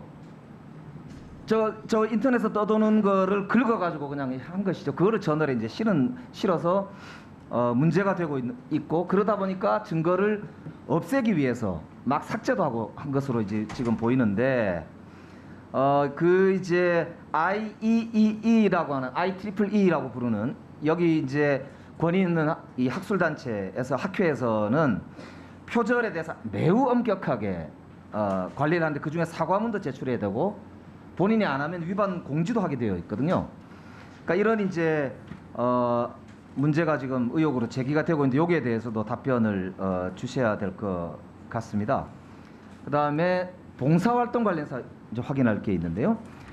지금 따님이 여러 군데서 수상을 하시면서 2만 시간 봉사활동을 했다고 돼 있어요. 근데 2만 시간이면 하루에 10시간 잡고 2,000일 아닙니까? 2,000일이면은 거의 5년이 넘습니다. 5년 동안 매일 10시간을 봉사를 해야 돼요. 근데 어떻게 해서 도대체 2만 시간이라는 봉사 시간을 본인이 기록했는지 내역을 내라고 공적 조서를 내라고 해도 후보자가 전혀 제출하지 않는데 이것에 대해 위원님 여기 본인이 아니라 허 오가니제이션이 했다고 나옵니다. 이 예. 단체가 전체 합쳐서 압니다. 그랬다는 얘기죠. 그래서 그 오가니제이션이라고 하는 것에 대해서 자료를 내달라고 말씀을 여러 차례 드렸어요. 그래서 제가 자료 제출 요구를 한 거 아닙니까? 그걸 확인해 주시기 바라고요. 자, 좀 이따 답변을 주시기 바랍니다. 그리고 이제 아까 얘기했던 입시에 지원하지 않았다라고 지금 말씀을 하시는데 이거는 말장난이거든요. 왜냐하면 굳이 왜 그러면 대필까지 하고 그다음에 논문을 표절까지 해가지고 저렇게 스펙을 쌓고 상을 받았을까? 이건 아까 얘기했던 언니들이 갔던 길을 그대로 가기 위한 것 아니겠느냐라고 하는 합리적 추측이 가능하거든요. 지금 본인이 활동하면서 저렇게 봉사활동 열심히 하고 있는 이유가 대학을 그러면 갈 때 쓰지 않기 위해서 그랬다는 말인가요? 거꾸로? 그걸 여쭤볼 수밖에 없는 거 아닙니까? 그러니까 따라서 이걸 스펙 쌓기로 보이는데 이걸 말장난으로 이렇게 말씀하실 게 아니라 진실을 밝히는 게 중요하다고 생각합니다. 답변 부탁. 네, 답변하십시오, 후보자님. 네, 압축해서 답변해 주시면 좀 여러 가지 말씀해 주셔서 제가 뭐 혹시 빠지는 거 있으면 지적해 주시면 다시 말씀드리겠습니다.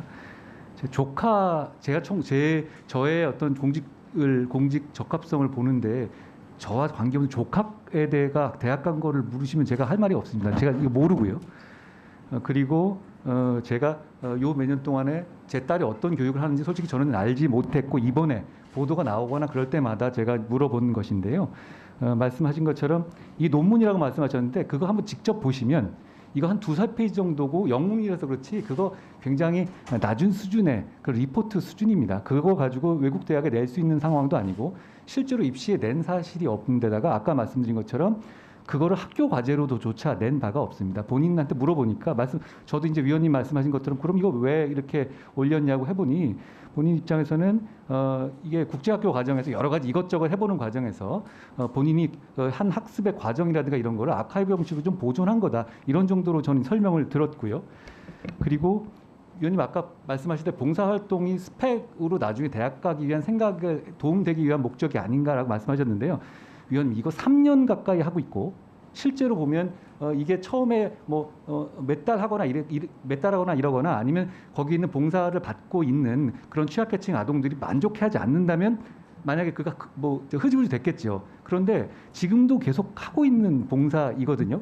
전 적어도 이게 이 과정에서 교과 과정에서 물론 아이들 입장이라든가 이런 거에서 뭐 나중에 이거가 큰 경력이 될 수 있겠다 이런 생각을 할 수는 있을 것 같아요. 그런데 제가 이거 물어본 건 아닙니다만 그래도 이런 봉사활동은 저는 장려돼야 하는 거라고는 일단 생각합니다. 그리고 아까 말씀하신 논문 그 2-3페이지 말씀하셨고 그리고 실제로 보시면 굉장히 조악한 수준입니다. 그리고 이것을 실제로 입시에 쓰지 않았고 앞으로도 입시에 쓸 생각이 없습니다. 그리고 이것을 무슨 뭐 학위 논문을 쓴 게 아니니까 그리고 약탈적 논문 그런 학술지 말씀하셨는데 고등학생이 저 정도 수준의 습작을 올린 것을 가지고 학계의 구조적 문제로 보이는 저는 처음 들어온 용어입니다만 이런 이 약탈적 학술지에 올린 것 자체가 잘못이다라고까지 말씀하시는 거는 고등학생 기준으로 생각하면 좀 과한 말씀 같다는 생각이 듭니다. 그리고 그리고 아까 말씀하시는 이 IE 저는 이거 이번에 알았는데요. IEEE 이게 표절률이 높다고 말씀하셨는데요.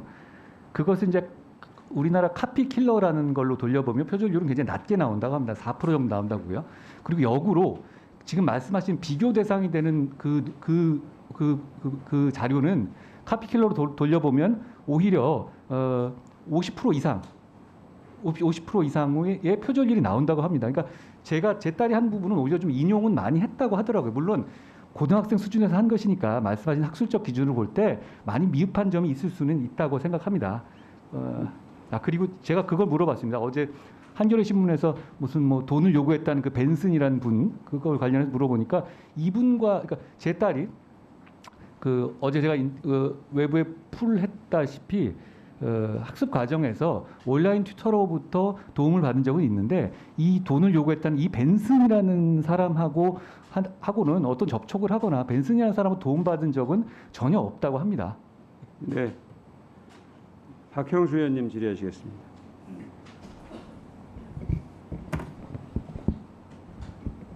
예, 경북 영주영양봉화울진의 박형수 의원입니다. 지금 우리 한동훈 후보자가 민주당에 이렇게 집중적인 공격을 받는 이유가 뭐냐면은 뭐 다들 아시겠지만 첫 번째는 조국 전 법무부 장관 수사를 했다라는 것이고 두 번째는 윤석열 당선인의 측근이다 뭐 이런 이유인 것 같은데 물론 뭐 윤석열 당선인과 같이 근무를 했기 때문에 그 측근이다 뭐 이거는 사실 장관으로서의 부적격 사유라기보다는 전문성이 있느냐 능력이 있느냐 이걸 검증해서 장관으로서의 자격이 있으면은 그 업무를 맡는 것이고 그게 미달되면은 할 수 없는 것이고 그렇지 않겠습니까? 예. 자 그래서 조국 전 법무부 장관에 대한 수사가 적정했느냐에 대해서 제가 몇 가지 한번 물어보겠습니다. 자 계속해서 지금 민주당 의원들도 그렇고 그 민주당 지지하시는 분들은 조국 전 장관에 대한 수사가 과잉 수사다라고 계속 얘기를 하고 있는데 자 이때 압수수색을 몇 번 정도 했었죠? 지금 이제 의원님 설명 올리면 70번이라고 말하는 게 그 70차례를 했다는 뜻이 아닙니다. 장소별로 얘기하는 거기 때문에 예를 들어서 이 방실과 이 방실 하나하나를 그렇죠. 쳐서 한 거기 때문에요. 제가 다 세워보지는 않았지만 그렇게 많이 하지는 않았습니다. 자, 그걸 자꾸 70번이라고 얘기를 하니까 압수수색을 70번 하면 법원이 영장 발부해 주겠습니까? 위원님, 저희 총 청구를 수사 하면? 기간이 실질적으로 한 석 달 정도입니다. 70번이라는 압수수색은 있을 수가 없습니다. 자, 그리고 70 뭐 군대든 뭐 70번이든 간에 그거는 70군데란 말씀도 같은 장소에서 여러 군데를 하나하나를 셌다는 말씀을 드리는 겁니다. 그러니까 그 압수수색이 많아진 이유는 통상적으로 뭐 우리가 수사를 할 때 압수수색을 그렇게 여러 번 하지는 않잖아요. 통상 그 수사를 딱 해야 될 그 시기에 한두 번 딱 하고 많은 것인데 이렇게 압수수색이 길어진 이유는 뭐였습니까? 일단 그 대상되는 범죄 수가 많았고요. 그리고 통상의 경우보다 이 방어를 하는 정도가 조금 상황이 예외적으로 다른 점이 많았습니다. 예를 들어서 보통 이제 위조가 드러나고 위조가 도장이 확인되거나 하면 그 정도에서는 보통 이제 정상관계 왜 이걸 이럴 수밖에 없었는 이런 식으로 방어를 하는 게 보통인데요. 이 사안의 경우에서는 그게 아니라 검찰이 위조를 하고 있다 내지는 검찰이 뭔가 조작을 하고 있다 이런 식의 음모론으로 대항했기 때문에 더 깊이 그 객관적 사실을 파악하기 위한 객관적인 집중적인 수사가 불가피한 그런 특성이 있었습니다. 예. 자 그리고 이 수사를 마치 검찰이 무슨 기획을 해서 수사를 한 것으로 자꾸 얘기를 하시는데 이 수사가 처음 시작된 그 수사의 단서는 뭐였습니까? 어떻게 시작됐습니까? 이 수사가?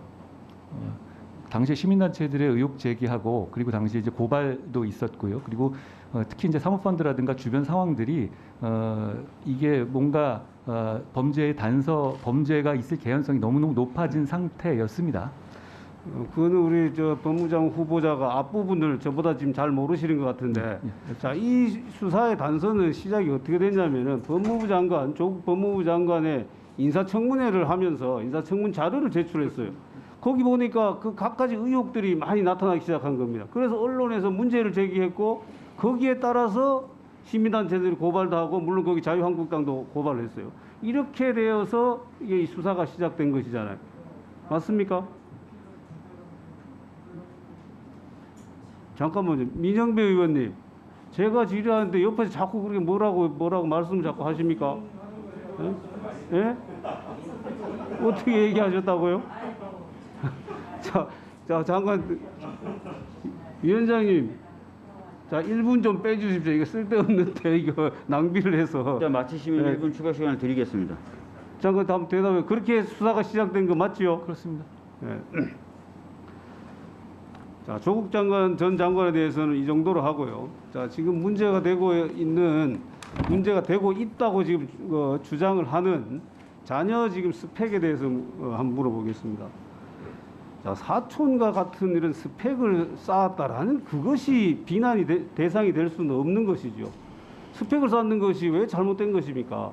그 스펙을 쌓는 과정에서 불법이 있다든지 공정하지 못하다든지 이런 것이 잘못된 것이지 스펙을 쌓았다는 것 자체로 마치 조국 전 장관과 같은 프레임을 짜서 공격하는 것은 저는 대단히 부적절하다라고 생각을 합니다. 자, 지금 여기서 문제가 되고 있는 것은 자녀의 그 논문을 아까 뭐 케냐의 누군가가 뭐 대피를 해줬다 하는데 그 지금 한동훈 후보자 확인해 봤습니까? 제가 뭐 자세히 물어보지는 않았는데요. 말씀드린 것처럼 그 벤슨이라는 사람 아까 말씀드린 것처럼 온라인 그 원어민 튜터로부터 도움을 받았 적은 있는데 그 사람하고 뭔가 하는 건 전혀 아니다. 뭔가 잘못된 얘기를 하고 있는 것 같다는 얘기를 들었습니다.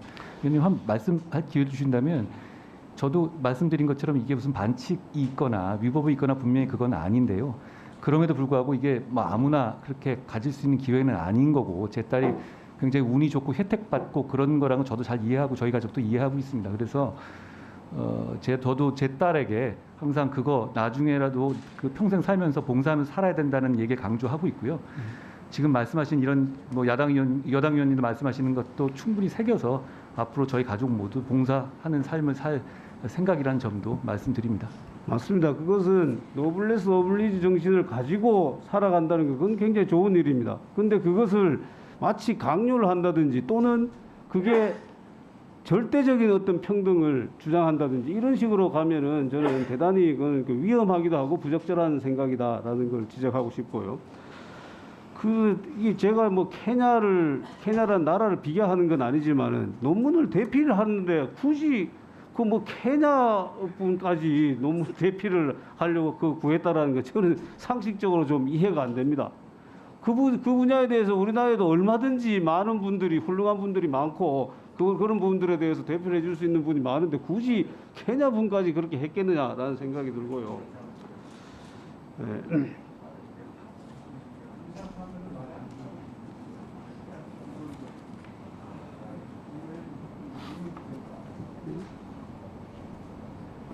자, 그다음에 또 우리 뭐 이 부분에 대해서만 그 신상털이에 대해서만 계속 아이고 뭐 벌써 끝나버렸습니까? 1분만 더 주십시오. 1분. 다 드렸어요.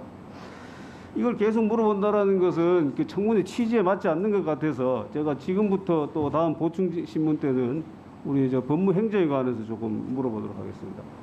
저는 수사와 기소가 분리되는 것이 그것이 진리다라고 생각하지 않거든요. 왜냐하면 기소라는 거는 기소 또는 불기소는 수사를 해본 결과입니다. 결과물이 기소 또는 불기소인 것이지 마치 목적이 기소고 목적이 불기소고 이렇게 생각하니까 자꾸 수사 기소를 분리해야 된다라고 지금 생각을 많이 하시는 것 같은데 전혀 그렇지 않다라는 말씀을 드리고 물론 수사를 하면서 확증 편향이라든지 수사를 하다 보면 그런 게 빠지기 쉽습니다. 뭐 저희들도 다 해봤습니다만 그래서 그 기소의 적정성을 담보할 수 있는 제도적 장치 그것은 반드시 필요하다고 생각을 해요. 그런 부분에 대해서 우리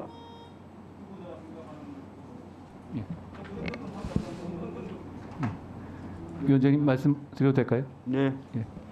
저는 일단 지금 말하고 있는 수사 기소 분리도 정확한 용어가 아니라고 생각합니다. 왜냐하면 지금 수사에서 서민 사건의 한 99% 정도는 경찰이 하고 있죠. 그리고 한 1% 정도의 수사 개시를 검찰이 하고 있는 게 뭐 일반적인 현재 상황입니다. 그건 어느 나라 다 그럴 겁니다. 그런데 지금 이 법안 그리고 최근 몇 년의 법안은 결국 경찰에게 기소권까지 준 셈이라고 보는 게 정확하다고 봅니다. 왜냐하면 기소라는 거는 기소를 하느냐 마느냐의 결정이거든요.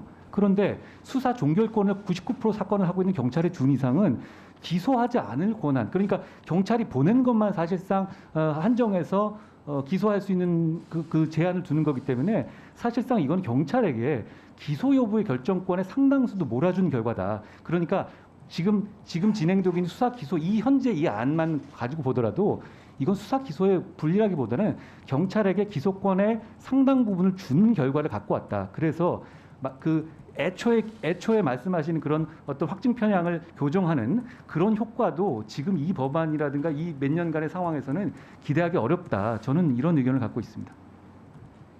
네. 마치셨죠? 네. 다음 최강욱 의원님 질의해 주시겠습니다.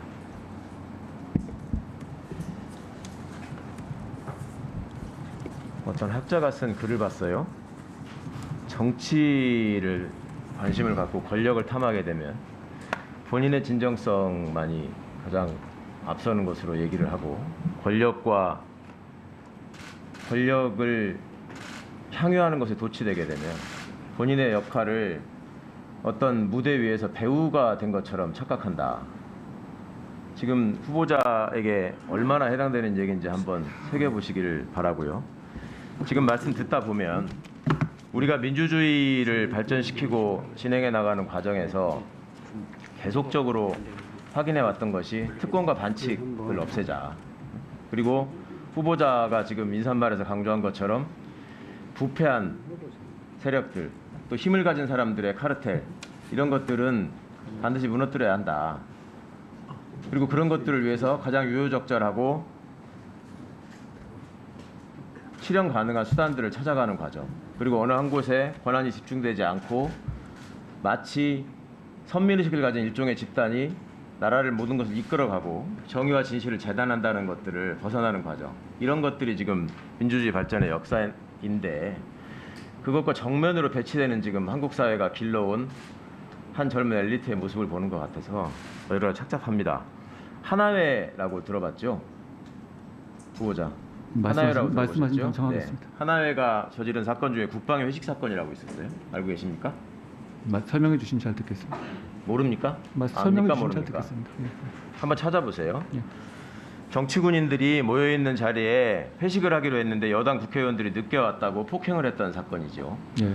당시에 하나회가 가지고 있던 그 생각이나 집단, 그러니까 집단의 위세, 우리가 모든 것들을 이끌어 나가고 나라를 책임지고 있고 우리 때문에 질서가 유지된다라고 하는 생각, 그리고 정치인들은 늘 우리의 발목을 잡고 모든 것을 흐트러뜨리는 부패한 집단이라는 인식, 이런 것들이 과연 후보자와 지금의 일부 검사들 사이에서 얼마나 다른 것인지도 한번 생각했으면 좋겠습니다. 지금 여러 가지 제기되고 있는 사안에 대해서 검증을 과거에 해본 입장에서 볼 때 참 그 자녀 문제를 가지고 얘기하고 이러는 것들은 바람직한 일도 아니고 당혹스러운 부분입니다. 근데 이것을 후보자 스스로 자초한 면이 있지요. 과거에 법무부 장관 후보자에 대해서 법무부 산하기관인 대검이 어떤 입장을 취했는가, 총장이 직접 나서서 이쯤 되면 그만두라는 취지로 제가 지시한 것이다 라는 언급, 후보자 스스로 대검에 근무할 때 대대적인 압수수색으로 수사가 시작될 때 그것을 확인하는 법무부의 문의에 대해서 아는 바 없다라고 거짓말했던 부분, 그다음에 그렇게 확실하게 도장의 위조나 표창장과 관련해서 중요한 수사라고 생각했다면 왜 그렇게 청문회 날짜에 맞춰가지고 부실한 기소를 하고 같은 사안을 가지고 공소장 2개가 있어야 되는지, 이런 것들이 다 제대로 설명되지 않았기 때문에 과도하고 이상한 수사고 목표를 가진 수사고 대통령의 인사권에 대한 정면 도전이라는 지적을 하고 있는 것입니다. 질문이시면 답을 드릴까요? 질문하신 건가요? 질문을 하면 대답하세요. 자, 이런 부분에 대해서 전혀 지금 본질을 회피하면서 본인의 입장에서 지금 사실들을 꿰맞추고 있는데, 대표적인 예를 하나 봅시다. 화면 좀 봐주십시오. 자, LA 트리뷴이라는 돈을 주면 실어주는 언론이다. LA의 지금 시민들로부터 각종 제보가 들어오고 있는데 회사의 도움으로 50대 노트북을 복지관에 기증할 수 있었다. 좋은 일입니다. 그러니까 이것을 마치 봉사활동뿐인 것처럼 지금 이화를 하는데, 그러면 봉사활동은 봉사활동이라고 해명하고 끝냈어야 될 일이고, 그 지역에서 어떻게든 아이가 언론에다가 언급이 됐고 그 과정에 대해 설명하면 될 일인데, 이것을 보도한 매체를 지금 출판물에 의한 허위사실 명예훼손이라고 고소를 했습니다. 다음, 확인을 해보니까 지금 그 물품을 지급받았다는 보육원의 경우에 지금 보십시오. 기증자가 한 아무개라고 나옵니다. 지금. 그리고 거기에 해당되는 것은 영리법인이라고 나옵니다. 근데 잘 기억하시는 것처럼 회사는 사회공헌, 지금 후보자 따님의 인터뷰 내용은 사회공헌 부서에다가 연락을 했다. 근데 회사는 사회공헌 부서는 없다. 그리고 회사가 남은 물품을 기증한 것이다 라는 걸로 얘기를 한 거죠. 그러니까 다른 것과 상관없이 지금 법을 모르는 사람이 아니고, 왜 이게 지금 딸의 스펙과 관련해서 이렇게 지금 무슨 방글라데시, 케냐, 난데 들어보지도 못한 무슨 각종 학술 사이트 이런 것들이 그냥 단순히 아카이브의 형식으로 등재하기 위해서 호기심 차원에서 입시와 무관하게 나온 것이냐, 그리고 우연의 일치로 지금 사촌들하고 지금 맞다는 것이냐, 이런 부분에 대해서 지금 명쾌한 해명이 안 되고 있는 거죠.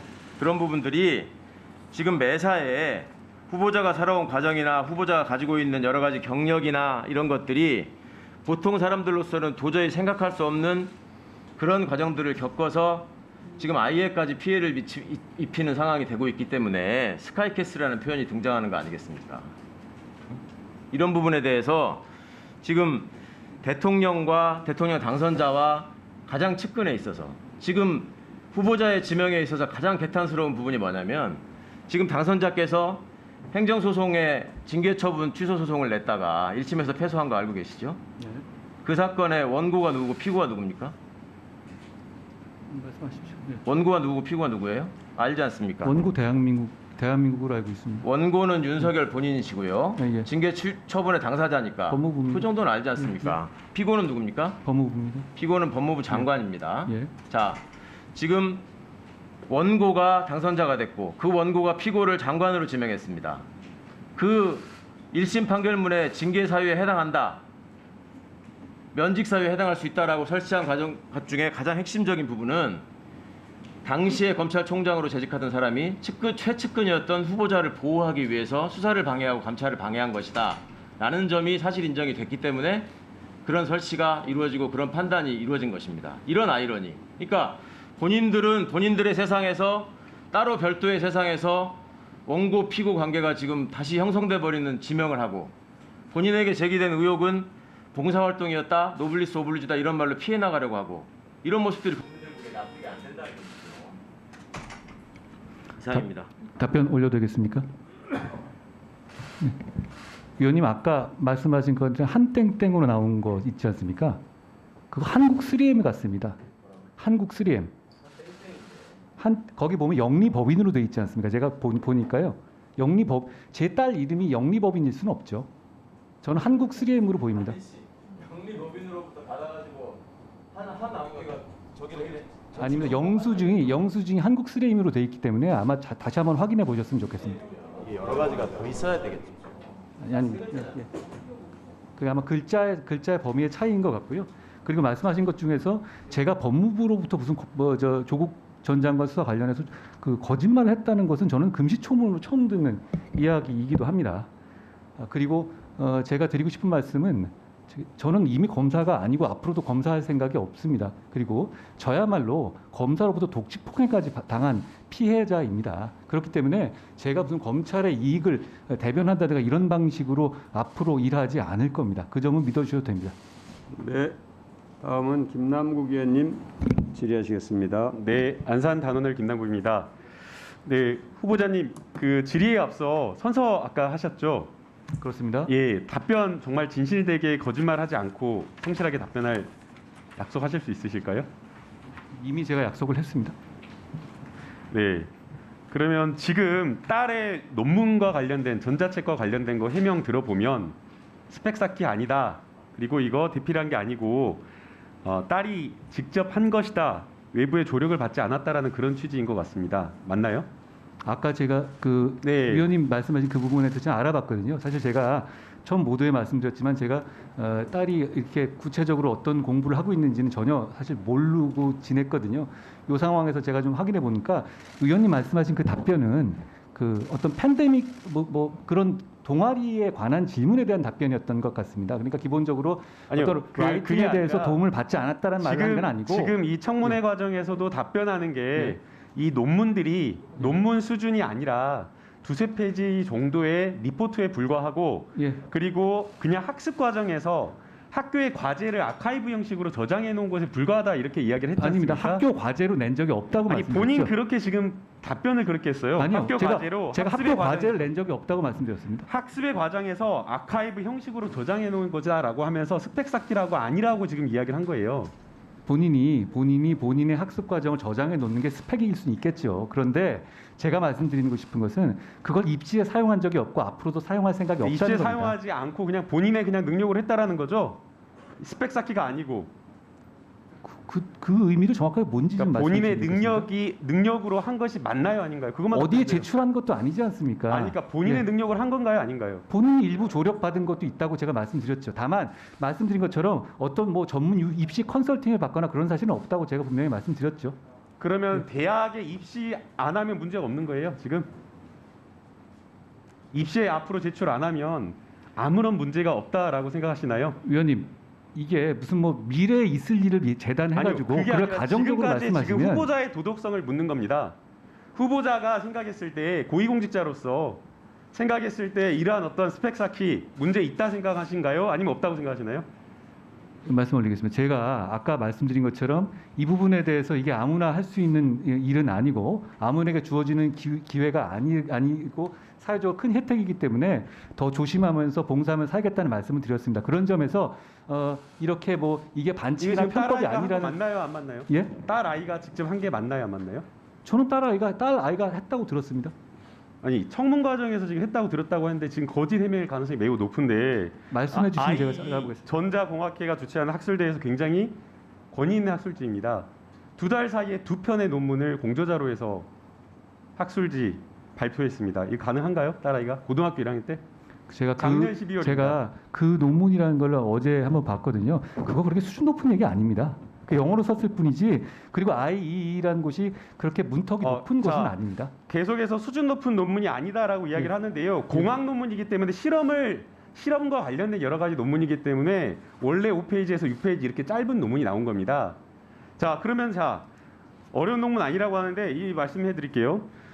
점성이 높은 유산균, 연쇄 상구균 살리바리우스 균을 경구용 의약품으로 봉입하기 위해 이중 유아 액적에 최적화하는 실험 과정을 분석하고 결과를 담고 있는 이 논문을 일저자로 썼습니다. 이모하고 같이. 공저자가 아니라 일저자로. 누구와 같이 썼다고요? 이모하고요. 이모. 제 딸이요? 그렇습니다. 실험을 한 적이 있는지. 내 딸이 이모 썼어. 잠깐만요. 이모하고 제 이모 누구의 이모 말씀이신가요? 2022년 1월 26일 논문에서 말한 겁니다. 위원님, 제가 사실 뭐 이걸 잘 챙겨보는 아빠가 아니라 잘 모르긴 하겠는데요. 이모랑 뭘 같이 했다는 얘기는 논문을 같이 썼다는 얘기 제가 처음 들어봅니다. 논문을 한번 찾아보시고요. 해당 실험을 직접 해서 일저자로 해서 공저자로 올려가지고 논문을 썼다라고 지금 이야기를 하는 겁니다. 그 외에 지금 IE에 작성했다라고 하는 논문도 단독 저자 그리고 공저자로 해서 작성한 논문들 이게 가능한 겁니까? 저는 가능하다고 봅니다. 그 지금 그거는 어떻게 된 겁니까? 왜 이모하고 했다고 하는? 아니 거죠? 이모랑 했다는 거를 팩트를 좀 알려주십시오. 제가 솔직히 이거 나올 때마다 얘기를 듣고 확인한 거라서요. 그러면 그거는 추후에 추가적으로 지금 확인해 보고요. 그렇게 해주시면 좋겠습니다. 만약에 지금 이 논문을 그냥 아카이브 형식으로 그냥 습작한 것을 저장해 놨다라고 한다면 왜 방글라데시야 해외 뭐 여러 국제 학술지에 제출을 했는데 그 학술지가 여러 군데에 나눠져 있어가지고 5군데 이렇게 학술지에 제출한 겁니까? 그 학술지라는 것의 수준과 문턱을 좀 봐주십시오. 그 정도 가지고 대학 입시, 외국 입시를 한다 하더라도 습작한 거라면 왜 그렇게 한 거가요? 습작한 거라면 말씀드린 것처럼 여러 가지 학습 활동에 있었던 거죠. 저장해 놓은 거다. 전 이렇게 들었습니다. 그거를 해외에다가 돈을 주고 투고를 한다. 그게 이유가 된다고 생각하세요? 본인 입장에서 그래도 해놓은 것을 올려놓는 것 자체가 뭐 문제될 해외 것 같지 학술지에 않겠습니까? 투고해가지고 그냥 블로그에 올리는 것도 아니고 해외 학술지에 돈을 내고 투고를 한다. 그것도 방글라데시아에 있는 학술지까지. 위원님, 제가 그 하나하나 뭔지 잘 모르겠는데요. 그러니까 제가 듣기로는 말씀드리지 않습니까? 아니 그게 제가 말씀이 맞는지 확인이 안 되니까 제가 답을 드리긴 어려운 거고요. 아니, 그렇게 지금 학술지가 오픈 액세스 저널로 알고 있습니다. 누구나 오픈 액세스 저널을 돈을 내면 저장을 하는 올릴 거고요. 수 있는 거죠. 자, 또 하나 물어보겠습니다. 그 지금 봉사활동 지금 장기간 했으니까 뭐 장점인 것처럼 이야기를 하는데 봉사활동을 그렇게 장기간 해야지 그게 스펙으로 인정을 받기 때문에 사실상 그렇게 하는 겁니다. 자, 하나 묻겠습니다. 그 봉사활동 그렇게 많이 했다라고 하는 것을 왜 돈 내고 광고를 하나요, 기사로? 그것은 그게 왜? 예, 말씀드려도 되겠습니까? 네. 제가 저도 이번에 처음 알긴 했는데요. 그게 대단한 언론사가 아니라 뭐 가로수 같은 거, 인터넷 가로수 이런 식의 그 지역 홍보지인데요. 거기서 그러니까 우리나라에서 봉사활동하고 왜 해외에다가 광고를 하냐고요, 인터뷰를. 제 딸이 한 봉사활동은 줌으로 영어 가능한 사람들이 취약계층의 아동과 1대1로 강의를 하는 겁니다. 그러니까 그거 이후에 외국에 있는 해외 교포들이나 이런 사람들이 상당히 많이 가입을 해서 튜터로서 일을 했었고요. 그게 뭐가 이상하다는 건지 잘 모르겠습니다. 그리고 그 부분에 대해서 그게 무슨 대단한 유수의 언론에 낸 것도 아니기 때문에 그거 가지고 나중에 무슨 스펙을 쓸 수 있는 문제도 아닙니다. 그리고 몇 년에 걸쳐서 실제로 봉사를 했고요. 최근에 어떤 보도도 있었지만 지금 광주나 어떤 충청도에 있는 봉사센터에서는 이거 굉장히 잘한 봉사다라고 그 센터에 있는 분께서 일부러 인터뷰를 최근에도 하신 걸로 알고 있습니다. 그러니까 단순하게 이게 뭐 봉사가 아니고 스펙 쌓기일 뿐이다라고 폄하하는 것은 조금 제가 그건 수긍하기는 어렵습니다. 아니, 한국에서 봉사활동 일부만 더 주십시오. 네. 한국에서 봉사활동을 하고 미국 지역 매체에 돈을 주고 광고하고 홍보를 한다라고 하는 것은 납득하기가 어렵고요. 그 다음에 봉사활동을 아까 이런 것들을 장려해야 된다라고 말씀을 하셨는데 봉사활동 이런 것들을 장려한다라고 한다면 저희가 국회에서 자료 요청을 한 자료, 봉사활동을 한 시간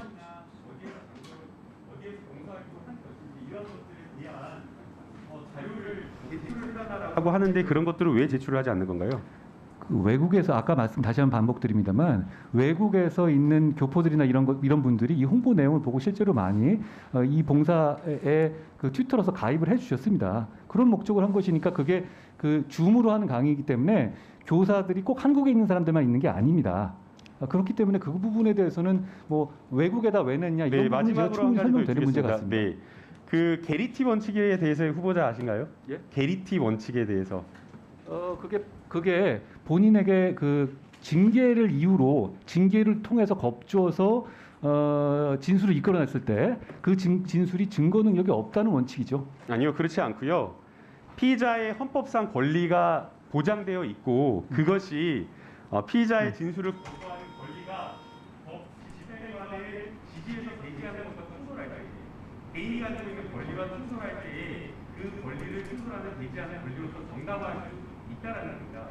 예컨대 지금 한동훈 후보자가 자기의 헌법상 진술을 거부할 권리를 통해서 법 집행을 강행했다라고 한다면 국민이 그 법 집행관에 대한 신뢰를 할 수가 없기 때문에 이것을 이유로 직무에서 배제하는 것을 정당화할 수 있다, 징계할 수 있다라는 것을 정당화할 수 있다라고 하는 것이 게리티 원칙입니다.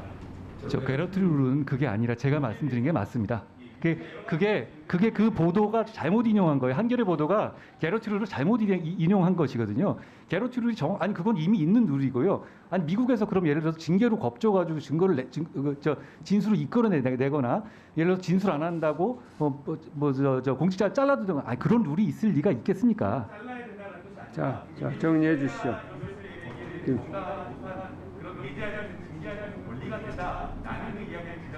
의원님 어차피 이건 논란의 그 영역이 아니고요. 게러트 룰이 어떤 건지는 그냥 평가하시면 될 것 같습니다. 네.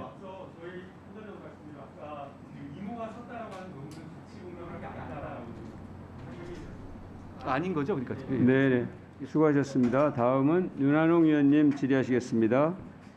예, 한동훈 후보자님, 예, 일단 먼저 장관 지명되신 거 축하드리고요. 오늘 오전에 계속 이제 논란이 있었습니다만은 이 금수완박이라는 용어를 민주당에서 이제 날치기 법을 통과시켰는데 오늘 왜 여기 와서 금수완박이라는 표현을 못 쓰게 할까요? 우리 후보자는 어떻게 생각해요? 왜 못 쓰게 할까요? 금수완박이라는 표현을? 그 말씀한 취지까지는 제가 어떤 의도로 말씀하시는 것까지는 제가 짐작하기는 어렵습니다. 저도 좀 이해가 잘 안 됩니다. 본인들이 하는 일인데. 그런데 오늘 또 우리 자녀 문제로 지금 계속 논란이 되는데 조국 씨 같은 경우는 자녀가 허위로 인턴을 했다고 허위 증명서를 만들어낸 거예요. 그렇습니다. 예? 같이 조작을 해준 사람도 있고, 그다음 표창장도 조작을 한 불법을 저지른 겁니다. 그렇죠? 그렇습니다. 그래서 그 조작되고 허위 서류를 내가지고 대학에 전형을 해서 합격을 함으로 인해 가지고 다른 학생이 피해를 본 거예요. 그렇습니다. 그 사람을 위해서 다른 학생이 떨어졌잖아요. 그죠? 맞습니다. 그죠? 근데 우리 한 후보자 자녀가 그 스펙 쌓기 위해서 에세이를 쓰고 뭐 스펙 쌓기를 하는 과정에서 불법이 있었습니까? 아직 입시를 저는 실제로 한 불법을 적이 보지 없거든요. 못했습니다. 예. 또 다른 학생이 피해를 본 게 있습니까? 저는 없다고 생각합니다. 없잖아요. 아직 아무 대학 진학이나 이런 게 없었지 않습니까? 그렇습니다. 근데 왜 그걸 자꾸 이렇게 하는지 저는 이해가 안 된다 하는 말씀을 드리면서 제가 질문을 좀 드릴게요.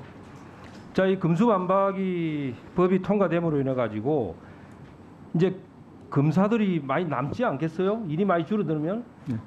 예? 그렇습니다. 그렇게 생각 안 됩니까? 그렇습니다. 옛날에 우리 한 후보자가 청와대 근무하신 적 있죠? 예, 그 민정수석실에 근무한 적이 있습니다. 청와대 갈 때는 사표를 내고 청와대에서 다시 채용되는 절차를 밟았죠. 그때 법에 따라 그렇게 했었습니다. 그죠. 예. 그 다시 돌아올 때는 검사로 재임용이 됐고. 맞습니다. 그래서 제가 이제 제안을 하나 드리면 검수완박이 되었기 때문에 제안을 드리고 싶은 게 지금 이 민주당이나 이 지금 여당에서 검수완박을 좋아하고 또 검경 수사권 조정을 통해서 경찰에다 수사권을 많이 줬어요. 그게 왜 그렇다고 생각하세요? 설명해 주시면 제가 경청하겠습니다. 저는 경찰의 수사 능력이 아직 검찰보다 수사 능력이 떨어진다고 생각합니다. 그렇기 때문에 수사를 못하는 쪽에다가 수사 권한을 주면서 살아보겠다 하는 그런 뜻으로 저는 이해를 되는데, 그래서 저는 시급한 것이 경찰 수사 능력을 올려야 된다. 예? 경찰의 수사 능력을 올리면 그런 검수완박을 추진할 수가 없다. 저는 그래 보는 겁니다. 예? 그래서 우리 한 후보자가 과거에 청와대 갈 때처럼 이 검사들 중에서 이제 검수완박법이 통과되면 검사가 많이 남잖아요. 예? 그 검사들을 저는 경찰의 국가수사본부로 전직을 시켜야 된다.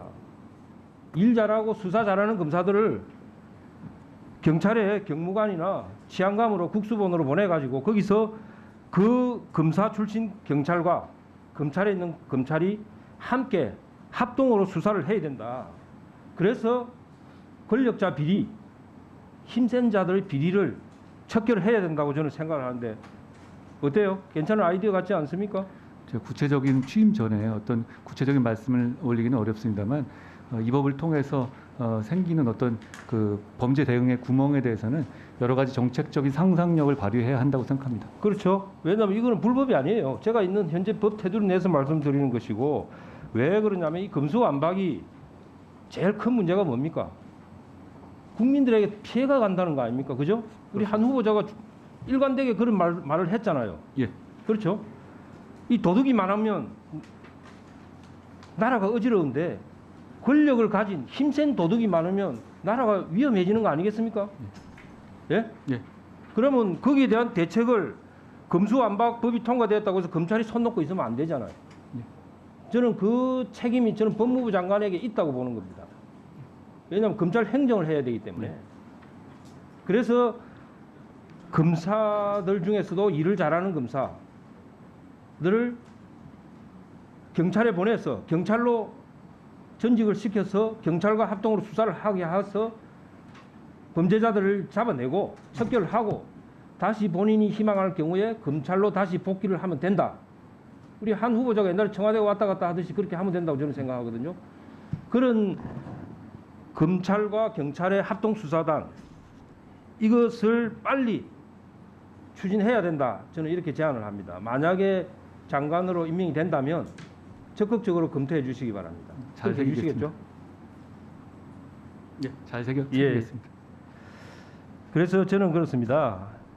이 검수완박법을 가지고 통과됐다고 해서 이제 괜찮겠다, 나 이제 살았다, 이렇게 숨쉬고 계신 분들 그렇게 못하게 우리 제도적으로 얼마든지 가능하다. 예? 저는 그렇게 생각합니다. 그렇게 함으로써 또 장점이 있어요. 경찰의 수사 능력을 빨리 끌어올릴 수 있다는 겁니다. 우리 대한민국 검찰의 그 수사 능력을 경찰에 가서 전수를 해서 빨리 끌어올려서 다시는 힘 있는 범죄자들이 범죄를 저지르고도 큰 소리 치면서 살 수 없는 그런 세상을 만들어야 된다. 우리 장관님, 저는 그게 법무부 장관으로 임명이 되면 책임지고 해야 된다고 저는 생각을 합니다. 범죄 대응 능력의 저하를 최소화해야 된다는 위원님 취지에 공감합니다. 예, 그래서 두 번째 제가 또 제안하고 싶은 것은 사실은 경찰과 검찰의 차이가 있습니다. 사실 먹고 사는 문제가 있어요. 예? 검사들은 권력에 저항해서 권력자를 살아있는 권력을 수사를 하다가 쫓겨나도 변호사로서 먹고 살 길이 있어요. 그죠? 그런데 경찰은 권력자 수사를 하다가 밑보여서 자천이 당하거나 쫓겨나면 먹고 살 길이 없어요. 그런 면이 있습니다. 그렇죠? 그 경찰은 변호사 자격증이 안 주어지잖아, 수사를 해도. 그렇죠? 저는 그래서 그런 부분도 고려를 해서 경찰이 정말 살아있는 권력에 맞서서 당당하게 수사할 수 있도록 그런 제도적인 보완도 공감합니다. 공감합니다. 예. 네. 사실 왜 이런 말씀을 드리냐면 우리 한 후보자가 글로벌 스탠다드라든지 사법 행정의 최고 전문가라고 제가 들었습니다. 한 나라가 선진국으로 가기 위해서는 이 부분이 정리가 돼야 돼요. 이 경제 시스템에서 인풋과 아웃풋이 있으면 중간에 누출되는 게 지금 너무 많은 거예요. 그 누출이 뭡니까? 부정부패인데 권력자의 부정부패예요. 그게 나중에 다 소비자한테 비용으로 전가가 되는 겁니다. 대장동 보세요. 그 부정부패 1조 이상의 부정부패를 가져가니까 어떻습니까? 원주민들은 땅을 헐값에 수용당했어요. 비싼 땅을. 그러면 아파트 분양받는 사람은 어땠습니까? 아주 고가의 분양을 받은 거예요. 내 땅은 주민들은 헐값에 뺏기고 아파트 사는 사람은 고가의 분양받는 이런 부정부패에 의한 사회적 비용이 발생한 거예요. 그 사회적 비용을 법무부 장관 지명되시면 척결해야 됩니다. 그게 선진국으로 하는 지름길이라고 봅니다. 견해를 한번 이야기를 해주세요. 말씀하신 취지에 공감하고 제가 취임하게 되면 여러 가지로 범죄 대응에 구멍이 없도록 여러 가지 방안을 잘 모색해 보겠습니다. 시스템 안에서요. 예, 열심히 하십시오. 수고하셨습니다. 송기현 의원님 질의하시겠습니다. 네, 강원 원주의 송기현 의원입니다. 사진 한번 봐주실까요? 화면 띄워주시죠. 다시 시작해 주실까요? 시간을? 네. 이게 부천시 원정동 275-5 건물이고 2004년 제 아버님으로부터 상속받은 지상 3층, 지상 1층 건물이죠. 맞습니다. 후보자의 소유고요. 2013년 7월 22일에 건물 옥상에 18평방미터 면적의 판넬을 만들어진 불법 건축물이 있다래 가지고 구청으로부터 시정 요구를 받았어요. 맞죠? 제가 몰랐다가 이번에 지적 받고 알았습니다. 모친께서 관리를 해주셔서 제가 알지는 못했었습니다. 그래요? 예. 그런데 바로 시정 요구에 응하지 않았어요. 그것도 알고 계시죠? 의원님 제가 정확하게 모르겠는데 이번에 알아보니까 철거를 했다고 제가 시정 요구 응하지 않아서 다시 한번 8월 9일에 이행을 거부해서 다시 이행을 촉구한다고 다시 공문이 나왔어요. 그래서 8월 14일 날 그때쯤 돼가지고 이제 위법 건축물 시정이 완료됐다 이렇게 통보가 이루어집니다. 이 당시 이 건물에 불법 증축된 사항이 옥상에 있는 18평방미터뿐이었나요? 제가 직접 관리를 안 해서 모르겠습니다만 당시에 지적된 것은 그거 지적됐고 그것에 대해서 시정 조치를 했다고 이번에 제가 알게 됐습니다. 지금 사진 한번 볼까요? 지금 왼쪽에 보면 건물 좌측에 불법 증축이 돼서 본래 옆 건물과 후보자 건물 사이에 있어야 될 통로가 막혀 있는 상태입니다. 1층이 그렇게 되어 있어요. 2층을 보면 난간 위에 컨테이너와 합판, 철조망으로 이루어진 불법 건축물이 아직 되어 있어요. 계단창에는 관한청에 질의한 결과 허가비 신고되지 않은 건축 대작물에 존재하지 않는 층과 층 사이의 계단참에 불법 개조 증축 공간이 발견됩니다. 이게 당시에도 있던 건가요? 아니면 최근에 한 건가요? 잠시만 제가 실무자에게 좀 물어봐도 되겠습니다. 후보자의 재산인데 왜 실무자한테 물어보나요? 저게 지금 저게 이번에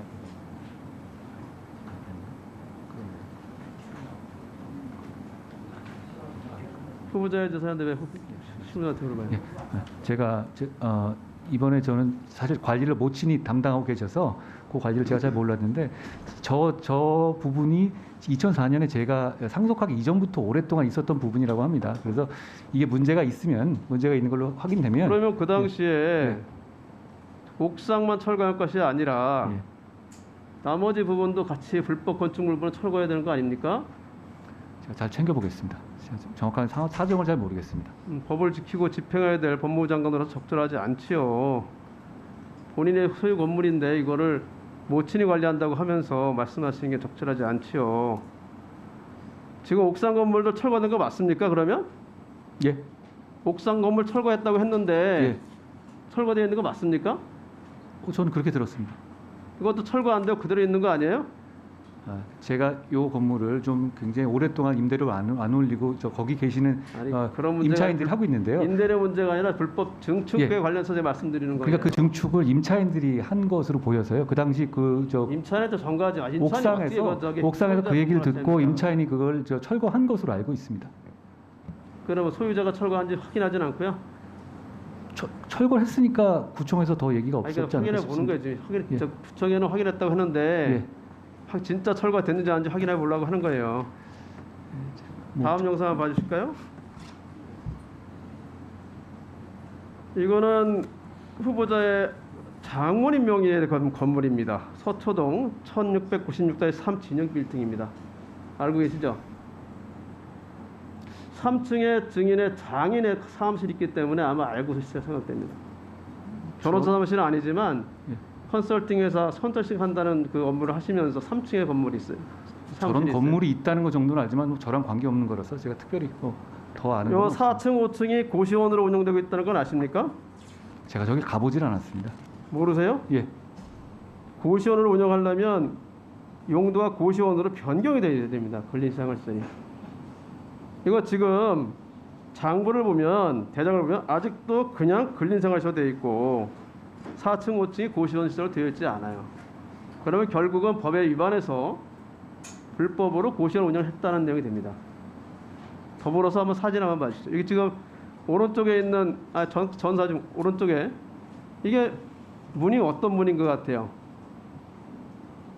제가 저 건물 내부를 몰라서 이게 문이 뭐냐면 제가 가본 적이 없습니다. 알고 계시라고요. 화장실 들어가는 문으로 되어 있어요. 설계도상에. 이 문을 열면 어떻게 되어 있냐? 다음 사진 보여주실까요? 이런 구조로 되어 있습니다. 이 문을 열면 이게 4층과 5층 난간에 똑같이 되어 있습니다. 여기 보면 화장실이 아니라 수납장과 침대 구조물이 있습니다. 전 거 한번 잠깐 설명한 거 봐주시죠. 전 거. 이 관할구청 답변이 이렇게 되어 있습니다. 거기는 계단마다 총 2개씩 화장실 하나 측문을 넣게 되어 있고요. 요거는 화장실 옆에 조그만 문이 있는데 그거는 설비 덕트 여는 문이고 사람이 들어갈 수 있는 정도의 방이 아닙니다. 이렇게 되어 있는데 실제로 이 두 군데가 이렇게 불법으로 개조가 돼가지고 고시원용으로 활용되고 있는 것 같아요.